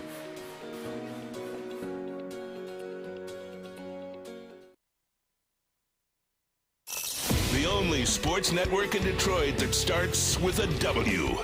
You know, because we win. Woodward Sports, Detroit's winning sports network. Look at Gary. I love Gary. He's a beautiful man, ain't he? Down 62 pounds. The summer's almost here. You know, we spring forward in 11 days. So it's going to start getting dark at 8 o'clock. Like, we made it, folks. We made it through the doldrums of a Michigan winter. And you want to be shirt off on that boat on Cass Lake. You want to go to Jobby Nooner and feel good about yourself. That's where Custom Health comes in. You can get that body that you want so you can be confident when you go out to the lake this summer. All you got to do, call Custom Health today, 844-789-8446. That's 844-789-8446. And let them know that Woodward Sports sent you. We're back here, Morning Woodward Show, woodwardsports.com. Jeff Iafrate, Sam Stick Day, filling in for Adam Baydoun. And we're going to go to the people about Jalen Carter. The people. And we're going to see what you guys think. If you're Brad Holmes, does this situation steer you away from Jalen Carter? Fish, who do we got on the line? We have our good friend Eric from Detroit, Michigan. And he is on. Here we go. Welcome to the show, Eric. How you doing, man? What up, though? What up, though? What do you want to talk about? What's going on? What's up, Jeff? What up, Stick? What up, though? Man, this Jalen Carter thing. Nah, I'm glad, first of all, I'm glad, Stick, I'm glad you did bring up all the other incidents guys had that was much worse. But before I start talking, let me say this to the ones who's just outraged. No one is defending his actions. Let's be straight on that. No one's defending his actions. Did he make a mistake? Yes. Think about the mistakes you made when you was 18, 19. Exactly. Drinking and driving? No, I don't condone that. I never condone that. But when I was 18, not drunk, yeah, I was doing 120 down the freeway, racing friends. Luckily, nobody got killed, like you said. But what we got to stop doing in society, especially with these young kids, especially young black kids, we got to stop vilifying people before all the evidence comes out. Just because you make a mistake doesn't mean you're a bad person. Look at guys like Tyrann Mathieu. He dropped in the draft but got in the NFL, and you haven't heard nothing but positive things about him since. It's not just who drafts you, it's the culture you come into. And sometimes that second chance, if you get away from the area you was in and get into a new area, a new environment with a positive GM, a positive coach, veterans, they can help mature you. But to say this guy deserves to be in jail, deserves to drop, no. Trust Brad Holmes, trust Dan Campbell. They gonna do their due diligence. And if they pick him, that means he checked off every single box. But let's not vilify this guy. We see tons of dudes make horrible decisions in the NFL and getting paid top money. So If it is 2 misdemeanors, like you said, he already did suffer because he didn't lost somebody. Yeah, that's what I think people are missing is honestly, like, when you lose a teammate and you had to witness one of your friends die, and it was somebody that, you know, obviously they were semi-close, they were out partying, they decided to have a little fun on the road, speed against each other, and when you witness somebody that you know die, that is punishment. That is something that you got to live with the rest of your life, man. Like, and that's what all these perfectionists that are in our WoodwardSports.com chat who've never made a mistake, I have a rough time vilifying somebody for doing something I did at that age. And and I will say this again, just because you make a mistake doesn't make you a bad human being. We all make mistakes. If y'all willing to cast this guy out of the draft or say he shouldn't have this or say he shouldn't have this, go look at the mistakes you made when you was younger and have somebody hold that against you. How would you feel? I would let's say it was your own child. Mm-hmm. Let's say it was your own child, the ones who's in the chat vilifying him. How would you feel? Would you vilify your child, or would you say he was young, she's young, they made a mistake? That's all I got to say, guys. Well, I appreciate your phone call, Eric. Thank you for calling from Detroit. You were speaking facts, Eric. We appreciate you, man. You're welcome back anytime. Yeah, and 313-552-6322 is the phone number, because this is a polarizing topic. Like, and that's the thing. I'm not sitting here trying to absolve this young man of any wrongdoing. Not at all. He made a mistake. Terrible it's clear. mistake. Yes. A terrible mistake. It cost a life. But he is not responsible for that life. He's responsible for his participation in there, which led to it. Yep. But as we've mentioned, legally, he didn't really break any major laws by speeding. It's a misdemeanor. Yeah, and racing. And right, and the misdemeanors prove that. I think it's more of the idea, right, the accident in itself, and Jalen Carter's tied to the scene, so everyone immediately assumes, and rightfully so, that those 2 deaths, it's just, you kind of put that on Carter, which is just not true. He wasn't driving the car. He wasn't in the car. He was in another car. Shouldn't have been there. Should have been drinking. Should have been racing. I agree with all of that. Now, if he's driving the car, crashes the car, and the passenger and then leaves, guys, go to jail. And then flees. Directly to jail. Absolutely. Right. Send him away. Pack him away to prison. We got Mike on the line from West Branch. I believe we talked to Mike after the Ben Johnson thing, too. Put him on, Fish. Mike, you there? I'm here. How you doing, Stick? Hey, good. You were the guy that called the Ben Johnson Day too, right? Very good memory. Hey, it's West Branch, man. I know that smiley face well. Well, you got to come up and do some golfing, man. We got the Nightmare and the Dream. Come on up. You guys are always welcome. There's actually in town. We got a little brewery. You guys can come up and have some beers afterwards. Yeah, and you got the outlet mall there where I can pick up some nice polo shirts. Hey, you can even throw some axes at that outlet mall now. Ooh, damn! That's one of my unknown skill sets is throwing axes for some reason. But well, yeah, what do you think about this Jalen Carter thing, Mike? Not mine. You know, on a totally serious level, first of all, they always put charges out heavier than they're actually going to be. You're trying to get him to scare him, to get him to come in and talk to the police and find out what's going on. So first of all, a lot of those charges are going to go away, realistically. Now, with that being said, that young man made a mistake. You can't hold it over his head. He, like you said, he didn't kill anyone. I remember getting pulled over going down Woodward Avenue at 119 miles an hour. How dare you? Oh, shit. Honestly, he was a really cool Birmingham police officer. He looked at me and he said, your next answer is going to tell me whether you lose your license. He said, why were you going that fast? And I looked at him, I said, stupidity. He said, you just kept your license. All he did was let me off with a warning. I could have killed somebody. Yep. You know, and so that's on a serious level. On a totally selfish level, boy, I hope the rest of the NFL holds him accountable so we can get him at number 6. Because he is a damn good player, and I have no worries about his attitude or any of that stuff. Chalk this up to a learning experience, a huge learning experience. I lost one of my best friends right out of high school to a drunk driver. I will never drink and drive because of that. he learned a very valuable lesson, and luckily he didn't kill anyone doing it. So I have no problem taking him. Let the rest of them think what they may, and I hope it works out for this young man. So that's where I look at. That's a great take, Mike. We appreciate your call, man. You're welcome back to call anytime. Yeah, Mike, and you know, someone just brought this up in the chat. Nobody's holding the guy that got in the crash accountable for his choice to get in the car drunk and drive.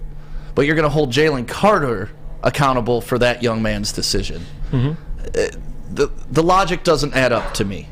And like I said, I'm not trying to make excuses for this guy. I'm just trying to add some reality to the situation. And when I see ESPN and everybody just burying this young man, and when I think back to me on Wise Road in Commerce going 115 in a 45 in my Jeep Cherokee, not some awesome car, just trying to see if I can get over 100 because I'm that age, I empathize for him. Yeah, it was, don't get me wrong, both individuals, all three individuals, even the woman, the staff member, the offensive lineman, Jalen Carter, I just want to get his name correctly so I can pronounce it. It was, Chandler LaCroix. And along with Jalen Carter, they both deserved to be held accountable, even though LaCroix passed away. It's just the idea that they both got in the car, were intoxicated. It's terrible, and you see more incidents like this, and this has been a thing for years. DUIs or drunk drivers killing people. Luckily, the car that did crash didn't hit anybody else and kill another individual. So again, it's a horrific incident, but the question is, does this incident affect Jalen Carter for the rest of his life in terms of his character and who he is? It should. Honestly, it should. You shouldn't judge him on it, but internally, it should change his whole life. No question. It should change everything. But does that mean no one should draft him? No. God, no. He's gonna be a misdemeanor? Come on. That's the question. So are you willing to pass on the number one player widely regarded in the NFL draft because of this incident? Listen, I guess it's subjective. You don't need choir boys. Sam from Reno, Nevada, checking in. That is awesome. What up, Reno, Nevada? He wants to talk about Jalen Carter. Good morning, Sam. How you feeling about this Jalen Carter situation? So I have mixed feelings. I'm not a lawyer, so I guess not my place to comment on the legality of what's going on. I do agree that if there's a big difference between being charged and being accused of a felony or something worse than just a misdemeanor. And if it's just a misdemeanor, I've seen instances of players who have turned their lives around. There's been a Tyrann Mathieu. We passed on Joe Mixon a few years ago because Matt Patricia thought he wanted a higher character guy. So there are players that have clearly gotten their shit together, despite having a checkered past. What I'm more interested in, if I'm in a room and interviewing this guy, is what if there's some kind of remorse that he feels about this situation, about his involvement. He's not responsible for those guys getting in the car drunk, but if he, I've seen all the good stuff about him, paying for walk-on teammates' lunches and, all the talent, film stuff speaks for itself in terms of production. And it's easy to ride the wave when you're getting all of this good press. But to me, the one thing that would sour my image of him is if he was hoping for this to sneak under the radar and not come up in the draft process, and he was just riding all the good press and hoping that, hey, nobody's going to find out about this. And if I see some genuine remorse and see some kind of idea in his head that, okay, there's some way I can atone for this. I can be, I have some constructive way that I can, apply myself as a professional, as a human being moving forward, then I would say I'm not going to think too hard about, hey, I've seen some ridiculous mock drafts that dropped him down from first overall pick to 25th, and that's just not going to happen. Yeah. So I care about what he's going through as a person, and if I can ascertain that he feels hurt and that he feels some kind of some type of way that he can do better as a person, then that's I would say that would be good for me, and then it's just about the talent. It's about the X's and O's at that point. I think Sam brings up a great point. It's about the remorse after this, right? If he sits in the room and he's just like, what happened? I got caught up with some stuff. But if he's sitting there, I'm envisioning that he actually feels bad about a teammate dying. Full accountability. That's normal human behavior. But if he's sitting there disregarding the whole situation, saying I did nothing wrong, then we got an issue with him. Right. But if he's taking full ownership and showing remorse and showing that he's grown from the situation, to me, this is forgivable. Yeah, and part of it, too, I mean, we even go back last year, and it's on a much lesser scale. Even the Micah Parsons situation and the hazing incident, he slid. Look at what he did. I mean, so, again, not the same situation, but just because these players make mistakes doesn't define who they'll be for the rest of their career. So we're going to go to break. When we get back, I do want to talk a little bit more about the Jalen Ramsey, Bobby Wagner conversation, kind of get Stick's thoughts on that, what he wants the Lions to do in free agency, how aggressive they should be. But before that, let me tell you about our friends over at Swiss Insurance. Guys, check with Swiss Insurance for all your commercial insurance reviews, because many businesses do the same thing. Swiss can help make sure you have the proper coverage. Swiss Insurance, give them a shot. You won't be disappointed. Contact them, Mark at SwissINS.com. By now you know me, Christina Gennari, as the obvious choice in real estate. And you know my website, soldchristina.com, as your #1 resource for buying or selling your home. Myself, along with my amazing staff, pride ourselves on making your home buying and selling experience a relaxing and easy one. Come see why we are the obvious choice. Christina Gennari at soldchristina.com, the obvious choice in real estate. Can't get enough Woodward Sports content? Head over to woodwardsports.com right now for up-to-date sports articles and great entertainment news. We have the best writers, bloggers, and coverage all at your fingertips. Head to woodwardsports.com right now to experience all Woodward Sports has to offer. Speaking of defenses and impactful defenses, I got a defense for you. It's Guardian Alarm. It's an elite defense. Their professional technicians take the time to recommend security and automation solutions specific to your needs. 24/7 professional monitoring. Call them anytime, day or night. Know that a Guardian team member will stay on the phone with you for as long as you need. They also have technology that's backed by people. Their safety and security has technology that's been proven to work, and they have people who have been proven to care. Call 1-800-STAY-OUT for more information. Stay out. We're back here in Morning Woodward Show here on the Woodward Sports Network. I'm your host for today, Jeff Iafrate. Alongside me, Sam Stick Day. We got Fish in the booth. Second to last day, Fish. Time's ticking, man. Yeah, how you feeling, Fish? I'm getting more upset as the time flies by. Right now, sad, happy. Are you sad? Yeah. So why'd you decide to leave? Well, I mean, I don't know. I don't have a choice. I don't know. Those two. You made him get nothing.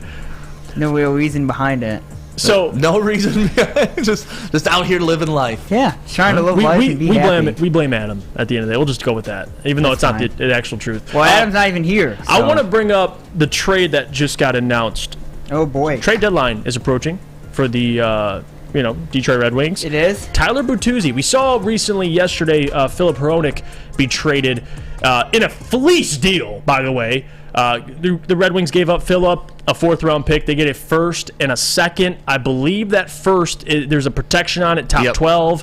If they do not live up to that top 12 and they fall out of it, it turns into a first-round pick the following year. So, again, it's a great trade for Steve Yzerman. Another trade, another fleece for Yzerman. But Bertuzzi being traded to the Boston Bruins. And this is a conversation I've had with a couple people. I had with Mike specifically, too, because you look at the stats with Dylan Larkin. When he plays with Bertuzzi, it's incredible. Like, the statistically how great he is. But Bertuzzi, at the same time, we've heard the rumors about him being traded.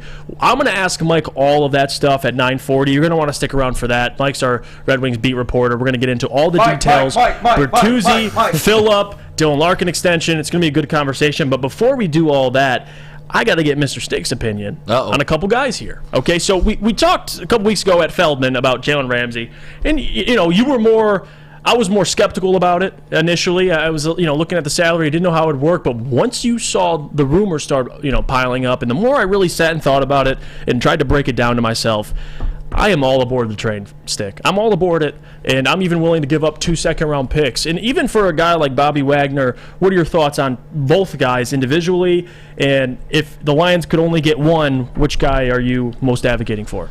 Only get one between Ramsey or Wagner? Yeah. Ooh, I do love Bobby Wagner.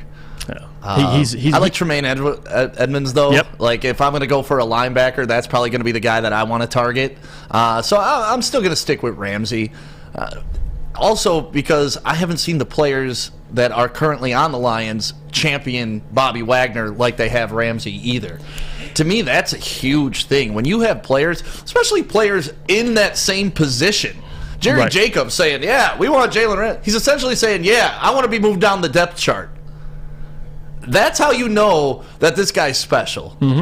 Other people are willing to sacrifice their playing time just to get this guy on the roster. So to me, out of those two from the Rams, I'm taking Ramsey all day long. Yeah, there's nothing more I mean, you talk about the most important positions in football: quarterback, left tackle, edge rusher, and then you start getting to wide receiver, and then corner. Like, corner is, in today's NFL, with how much, the game has swayed in offensively, you need good corners.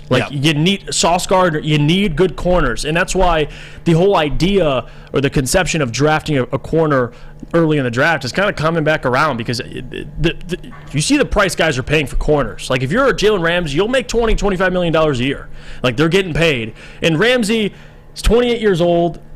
He still has a good handful of years still in his prime. I mean, he played well last year for a team that didn't win anything. I mean, Ramsey could have just sat back and coasted. Played really well. I know there was times early in the season he didn't look as good, but watch how he closed the season. Played way better. And you look at the Lions, we think they'll be favorites to win the NFC. You never know. But let's just say they're tied or a little worse odds than Minnesota. This is the type of move you go do. Like, to get a guy like Ramsey when you have Justin Jefferson in your division, sounds like a plan to me. So you don't have to send Jeff Okudah on an island to go guard Justin Jefferson. You got Jalen Ramsey. So I'm all for it. If the Lions draft a corner, assuming they do, I don't want to go into next season with the division on the line with those expectations, and your number one corner is Devon Witherspoon. Not saying he's a bad player, but a rookie. I mean, who can you depend on, Stick? Right. That's the question. And Jalen Ramsey, that's a player you can depend on. Are you worried about the character stuff? That's a big thing people bring up to me. He's not a locker room fit. He's a diva. Like, what say you on that? Winning cures all that. True. I mean, he could be a diva, whatever. Even when he was with Jacksonville and wanted out of there. But you could tell he's a game changer. When he got to the Rams, you started taking that defense a little bit more seriously. Obviously, they added Von Miller, and they had a couple other pieces that year.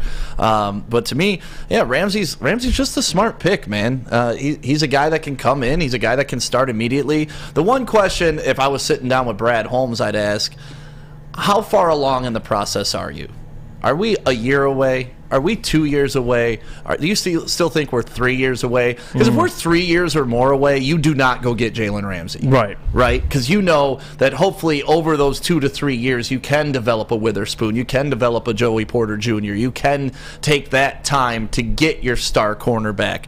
But if Brad Holmes is thinking like, oh man, we're a little ahead of the curve where I thought we'd be about this time. Going into year 3, we discussed this earlier, our offense is pretty much set in stone. We know what that's going to be. We know how prolific it can be. Defensively, let's speed up this process, and maybe we'll be ready to compete for a Super Bowl in 2 years.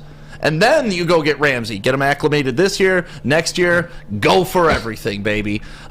So that's why I love the idea of bringing in a Jalen Ramsey. And also, if you look at the passing defense last year for the Detroit Lions, any improvement would be beneficial for us. Obviously, they improved the last 10 games of the season, but still, now you add.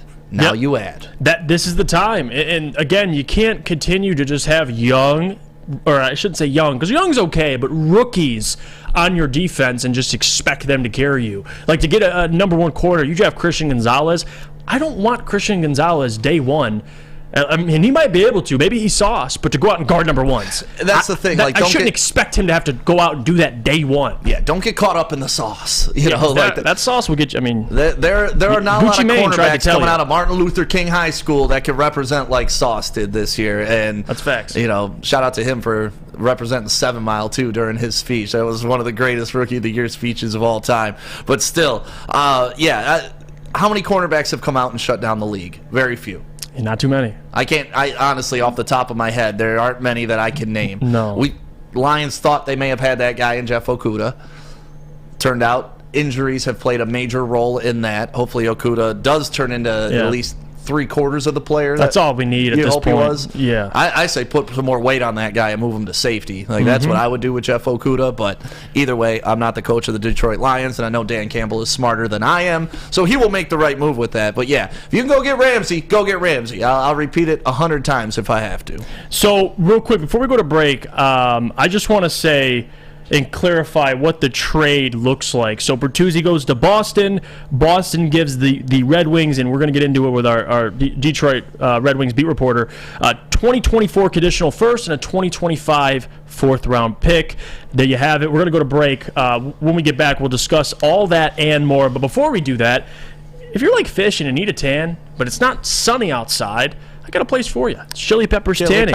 You head in there. They got the cleanest salons in the D, spotless, sanitized rooms, trained and certified tanning professionals. Join it for all the best deals. You'll beat all competitors by $5. ChiliPeppersTanning.com. Hottest bulbs, hottest deals, darkest tans. Your vitamin D headquarters. 27 locations and more on the way. Chili Peppers Tan, woo! When it comes to making your haircut truly an experience, there's no better place than Lady Jane's Haircuts for Men. Come to any one of our 26 Metro Detroit locations for an award-winning haircut experience and qualify for a chance to win a down payment for your dream home up to $200,000. Our precision haircut and talented stylists will have you looking good, feeling good, and give you a chance to change your life forever. Lady Jane's Haircuts for Men, open 7 days a week. Walk in anytime. It's wicked awesome. Since the dawn of moving people, Chevrolet has led the way. The world of transportation is changing. At Feldman Chevrolet, we are leading the charge forward. With every electric vehicle, every mile traveled, one Feldman at a time. The company that puts more Chevys on Michigan roads is now the #1 name for Chevy electric vehicles. Make sure it's seen and heard. Corner, jumper, tweet us, hop on the YouTube chat, slide in the DMS at Woodward Sports on all social media. Seafood Fest is back at Big Boy. Catch it while you can. Some favorites during Lent like shrimp Alfredo, shrimp stir fry, and the new fish sandwich. Get to your local Big Boy today. Don't forget the all-you-can-eat fish fry buffet on Friday nights. That sounds about good right now. All right, we're back. We're cooking late in the second hour. The Morning Woodward Show, hosted today by Jeff Iafrate alongside me. And I want to say appreciate your Stick a lot because I love doing shows with Stick. I mean, many people don't know. Started here. Stick kind of helped groom me to who I am today. And now it kind of comes full circle. Me and you back doing shows together. Thank you for allowing me on your show, Jeff. Wow. It is my pleasure, young Stick. We got a special guest. It's crazy how things change. My brother, Michael Gentry. Give a round of applause, man. And the most beautiful face we have. Honestly, Gentry, I love you so much, man. The crown goes to Michael. He's a beautiful man. Check out Jeff and Gentry. Jeff and Gentry, the Jeff and Gentry Show on YouTube. The most Check beautiful out social podcast we have. It's a beautiful podcast. And we're going to talk about that, all the news on that podcast. But for today, you're on the morning show, and I want to ask you, Gentry, you want to slide your head over to the right? Yep. Sorry. Slide your head to the right. Look. What? Over there. What? Donuts. You better tap in. You're going to get a donut. Fish is going to give you one. So we got donuts. There you go. How do you not? Hell yeah. Okay. So let me bring this up to you. A couple of news. I want to start with Dylan Larkin because this is something we've talked about on Jeff and Gentry, something we've been advocating for. Sign that, man. Yeah. And you saw it announced yesterday. The contract, $8.7 per year. Yep. Same salary as Sidney Crosby. He signed that deal like 10 years ago, but still, similar deal. Stamkos signed in 2016, similar deal. Your thoughts on the deal itself? And I know you're elated because you've been at the forefront of this for a while. I think the deal is fair for both sides. I talked to you about it. I think it was a couple weeks ago. I predicted it would be like the 8.7 range because Bo Horvat got 8.5, so I predicted it would be a little bit more than that. But I think the price tag for Larkin and what he brings to this team is really priceless. And like what he impacts on the locker room, everything like that is really priceless. And I just think this deal is really the forecoming of the Iser plan coming together. You see earlier on in the week, you sign guys like Oli Mata and Jake Wallman, and then Dylan Larkin's contract was laid off as they make the playoff push, and then here we go, it's done. So personally, I love the deal. I think it's the perfect price. I think it will age well, and I love it. I think that you couldn't have asked for much more when it comes for this contract and for Dylan Larkin. Wasn't Larkin asking for like max money though, right off the jump? No, I believe it was just like $9 million, maybe a little north of that, and now Stevie might have brought him back down to earth a little bit. But I think the deal, like I said, it's fair for both sides, and I think it works out. I was having a conversation with my buddy the other day about this Larkin issue, and I was saying, to me, this is Steve Yzerman's first real test as a GM. Yeah. And what moves he was going to make and how much he's going to overvalue players, how much he's willing to pay for players. And to get Larkin below $9 million, like you said, that's a solid deal for a Larkin. Yeah, he's not your number one guy that's going to lead you to a Stanley Cup, but you need a Larkin on your team as a number 2, number 3. No, absolutely. I 100% agree with that. What do you think about the Hronek trade? Because when I first saw it, I'm sitting here. Fleece! And by the way, the Heavyweights made a hilarious video. Shout out to Easy and Spence on Instagram. Check that out. It was hilarious. They reenacted the trade. Yeah. How does he keep doing this? Shouldn't this be illegal, Mike? Yeah, I mean, Why first does of he keep all, fleecing the guys? return from that is great because you sold on Hronek when he was really high, but I would like to give a quick shout out to myself. Shout out to himself! To represent myself. I predicted Hronek would get traded. I wrote about it Talk to him, months Mike. ago, and I was getting chirped in all the comments. Everywhere Talk to was him. chirping me. And what do you know? The first Red Wing that's traded is Philip Hronek. Doesn't that make you feel good that like you have receipts for this type of Oh, stuff? yeah. I posted them. You do that? I went back and laughed at all their comments, too. I did that the other day in our writer chat because I went back to my mock draft for fantasy football dynasty league, and it was like, man, I nailed I put Kenneth Walker as the number 1 dynasty guy. People were chirping, why would you put Kenneth Walker? Now look, he's a top 8 redraft guy. Yeah. But it's awesome that you had those receipts, Gentry. And if you want to follow for great insight and obviously future predictions, Gentry is the Red Wings beat reporter. No, I'm not taking 100% credit for it, but I thought it was. Don't lie, you were in the room with Yzerman. You guys were talking about it. You and Steve, you picked up the bat phone. You're like, Steven. So this is the one, right? In a This is couple the one. months. I'm about to drop this? Yeah, All right, yeah. okay. No, but I thought it was a great deal. The return you got for Hronek, you get a first and a fourth, so that's a hell of a deal. You probably weren't going to re-sign Hronek. You weren't going to extend him, anything like that. So you got a great deal for him in return, and now he could do something with that first pick. That first round pick. You could flip it. Who knows? And it's supposed to be a stacked draft this year. Yeah, this year is a very deep stacked draft. You get 2 first-rounders. Well, it's protected, and if it's not a top 12 pick, it's next year. But regardless, you get a first-round pick. No matter what. Yep. Great return. Another trade that was announced during the show. I'm sad about this one. Bertuzzi. You know I'm sad about this I know this because one. you've actually kind of pulled me to your side as well. The impact Bertuzzi's had on Larkin, and you see that. And I think that's more of just Larkin playing with good players rather than maybe just solely Bertuzzi. Yeah. But Yzerman made his decision. He trades Bertuzzi to Boston, first and a 4th rounder. Your thoughts on it? Obviously, I said it sucks, but that type of Bertuzzi that type of return for Bertuzzi probably wasn't even possible a month ago. He was always asking for a first plus, and then Bertuzzi goes through these stretch of injuries. So who knows what you were going to get? And then Bertuzzi comes out of those injuries, shows his worth to the other teams, shows his value, and then what do you know? He's traded. But I thought the deal may have been inevitable. It just sucks. He was one of my favorite Red Wings. He always has been, and he does everything right, what the coaches preaches about and whatnot. But I'm ultimately sad more than myself. For myself is for Dylan Larkin and this team because I know the relationship that Bertuzzi has with these guys and what he's built. But at the end of the day, it's Yzerman's job to do what's in the team's best interest, and that may be what we have right here. Yeah, and for the off-season, right? Trading Hronek, trading Bertuzzi clears up cap space. Yeah. And now you got an interesting summer coming up for the Red Wings. Yes. I think it's a huge summer because you got money. You're going to have draft capital. Yzerman's going to make some moves. Some guys might get called up next year. I need your thoughts before we go to break, just on this season, what the Red Wings have done. They were in that they were in the wild card spot for a little bit. Now they're kind of sinking a little bit. Your thoughts on the season and how important of an offseason it is this summer for the Red Wings? I think it's a really important offseason because this season was more of a test to see if you can compete, and they can, and they have proven pieces on this team. And then, like I said, you signed the Mata, you signed the Jake Wallman. These are important pieces. You get Larkin back, and now, like you said, you have the cap space, you have the draft capital. So this is a really important offseason to see how they can piece it all together. because like you said, they were sniffing the wild card spot. Now you have all this draft capital, you have all this cap. Now you just have to put the pieces in place to move forward. So it's going to be a really, really big offseason. I'm really curious to what they do, and I'm sure Yzerman isn't done at the trade deadline. That's all I'm saying. No, he's cooking. No, and he's you, definitely you cooking. So do you think they're buyers right now? No, I think they're more sellers. Okay. I think there will be a couple of pieces that may be sold. I'm not going to say who, but...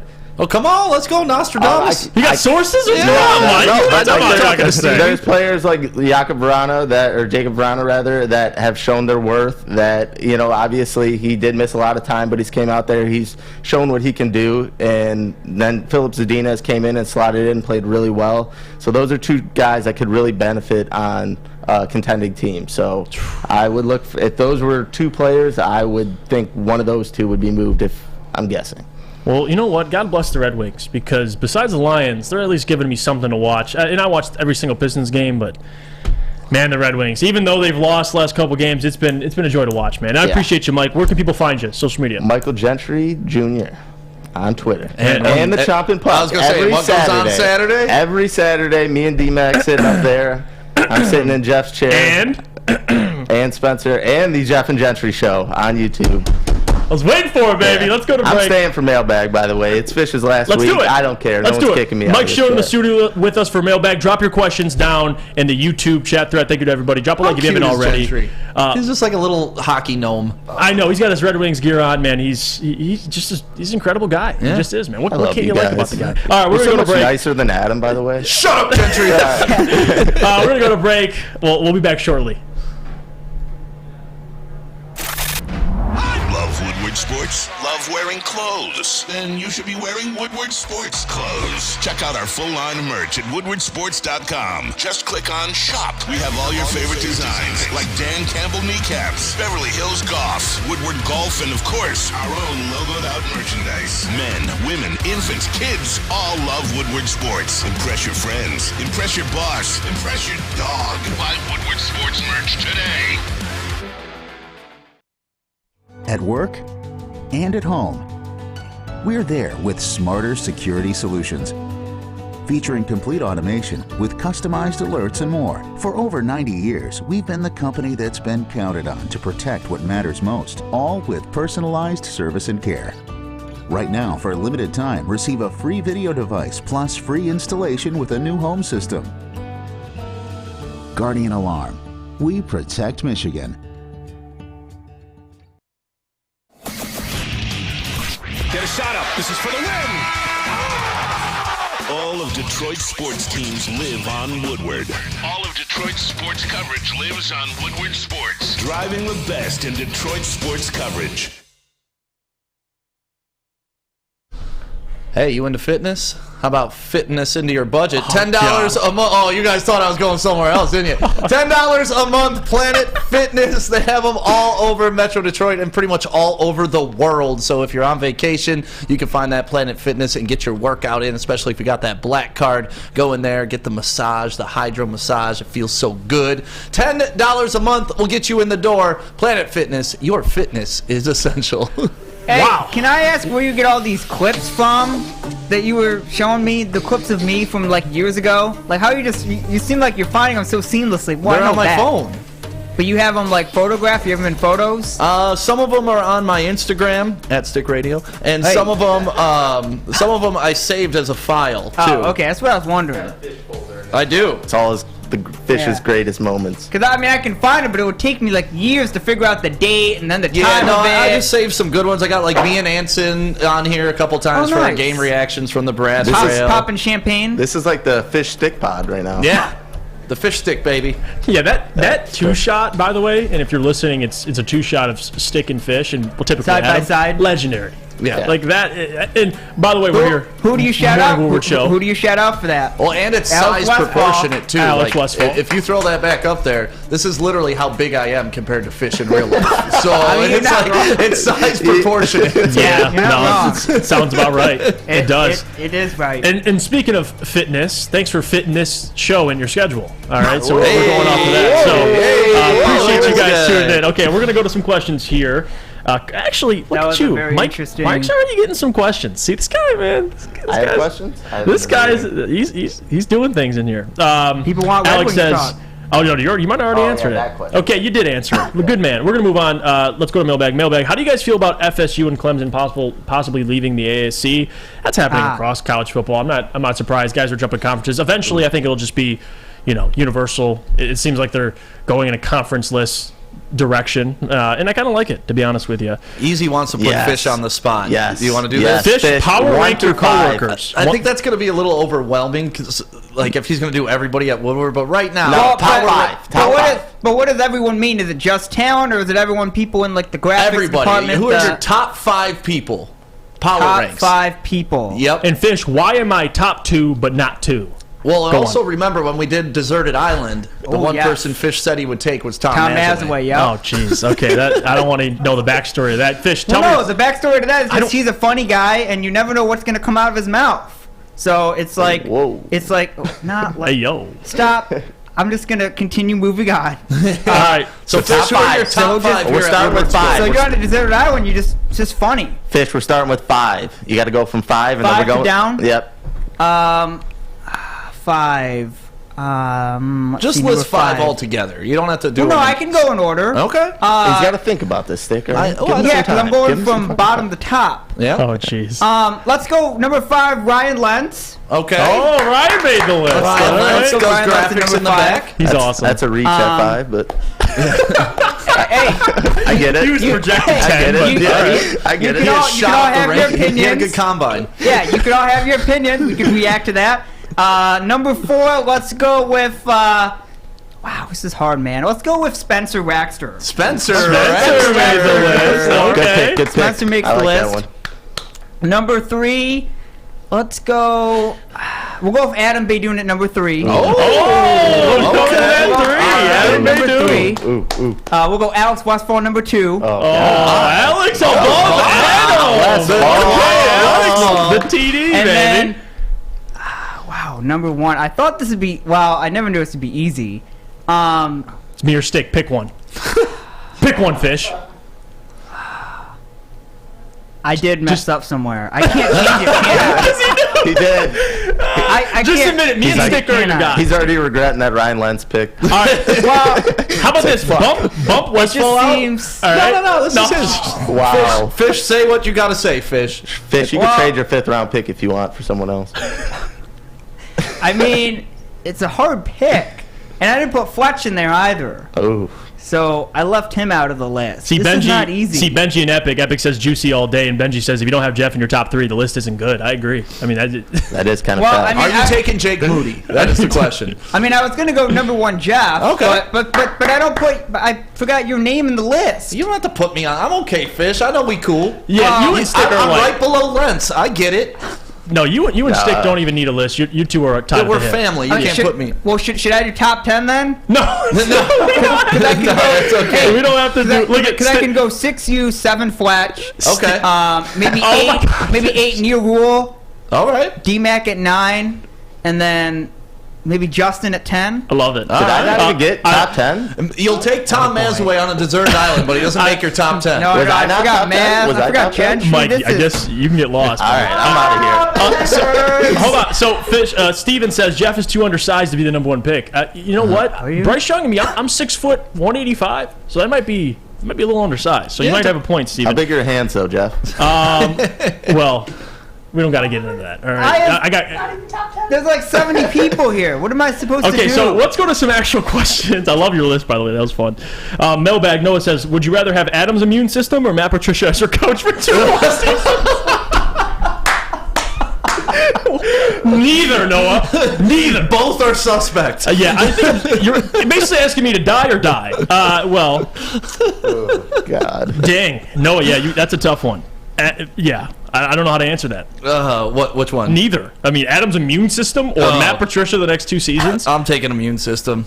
I would rather be sick. But 'cause watching Matt Patricia good Lions makes me football. sick. Yeah. Okay. Yeah. You'd rather be coughing. At least I but- could watch Lions football bedridden. Okay. Andrew says, Jeff, would you say Brandon Miller is a better fit than Scoot for the Pistons if Victor's off the board? The whole fit argument, I'm not. I don't think the Pistons are in a position to necessarily draft on fit alone. Like, you got to take the best talent there. And Scoot is widely regarded as the number 2 player in next year's draft. I love Brandon Miller. I've been talking about him since December. That's my guy. So, again, I'm going to be a little biased at times. But to say fit, I agree with you. But does that mean they'll take him over Scoot? I don't know if I'd go that far. But we'll see. I love Brandon Miller a lot. Let's see. Jake says Jeff has prototypical hair measurables of a first rounder. I love it, Jake. Herb Nash says, Jeff, being how deep this draft is, would you give up a first, second, or third next year to move up in one of those rounds this year? Honestly, if Brad had to pull something out of his hat and went and got Emmanuel Forbes and traded up in the second, I wouldn't be opposed to it. Again, I'm always a fan of GMs going and getting their guy. Like, that's number one. So, no, I would not have a problem with it. Benji says he's got them Burrow hands. I don't know. Listen, my hands... Wow. I think I got to wear gloves like Pickett. I think that's where I'm heading to. I got one more question, and then we'll end it here. Jack says, what's worse, Adam's immune system or Flannel Sam's takes? Wow, that's actually a good one. I'm going to say Adam's immune system. Because Flannel Sam he's not spitting bad takes every time. He'll have, there might be a take you question, but for the most part, I do agree with some of what Sam's saying. A big stat Adam guy, is sick. too. He is a big stat guy. Sick all the time. Like, he's just all the time. Flannel Sam. My biggest problem with Flannel Sam's take is he doesn't understand nuance. If it's not digitally on a piece of paper, it's not, like, real to him. Like, he doesn't understand that you can be a game leader and a team leader and that, like, a Jamal Williams factor, right? The guy pumps up the locker room. That doesn't show up on a stat sheet, so he doesn't give a damn about that type of stuff. No, yeah, you're absolutely... Only you run on the football. You're absolutely correct, man. I just want to say thank you to everybody for tuning in today. If you're watching on WoodwardSports.com, articles. What up, number 7? Merchandise. Check it all out. Tons of stuff to check out. Fish, I want to say we love you. It's your second to last day. Tomorrow's going to be a special day. Westfall, can you take it out with the pillows again? Oh, boy. Just in case anybody missed it earlier in the show, this is one of my favorite Fish moments of all time. Let's do it. Jared Goff's girlfriend and Fish. Can we hang on though? We didn't take a second to appreciate pillows at all. Oh. Like we have to take a second. Those are different pillows. Those are different pillows. They look just as comfy though. Those are like the hotel type of pillows that you can't find anywhere except right there. But can we have a moment? I gotta talk about that.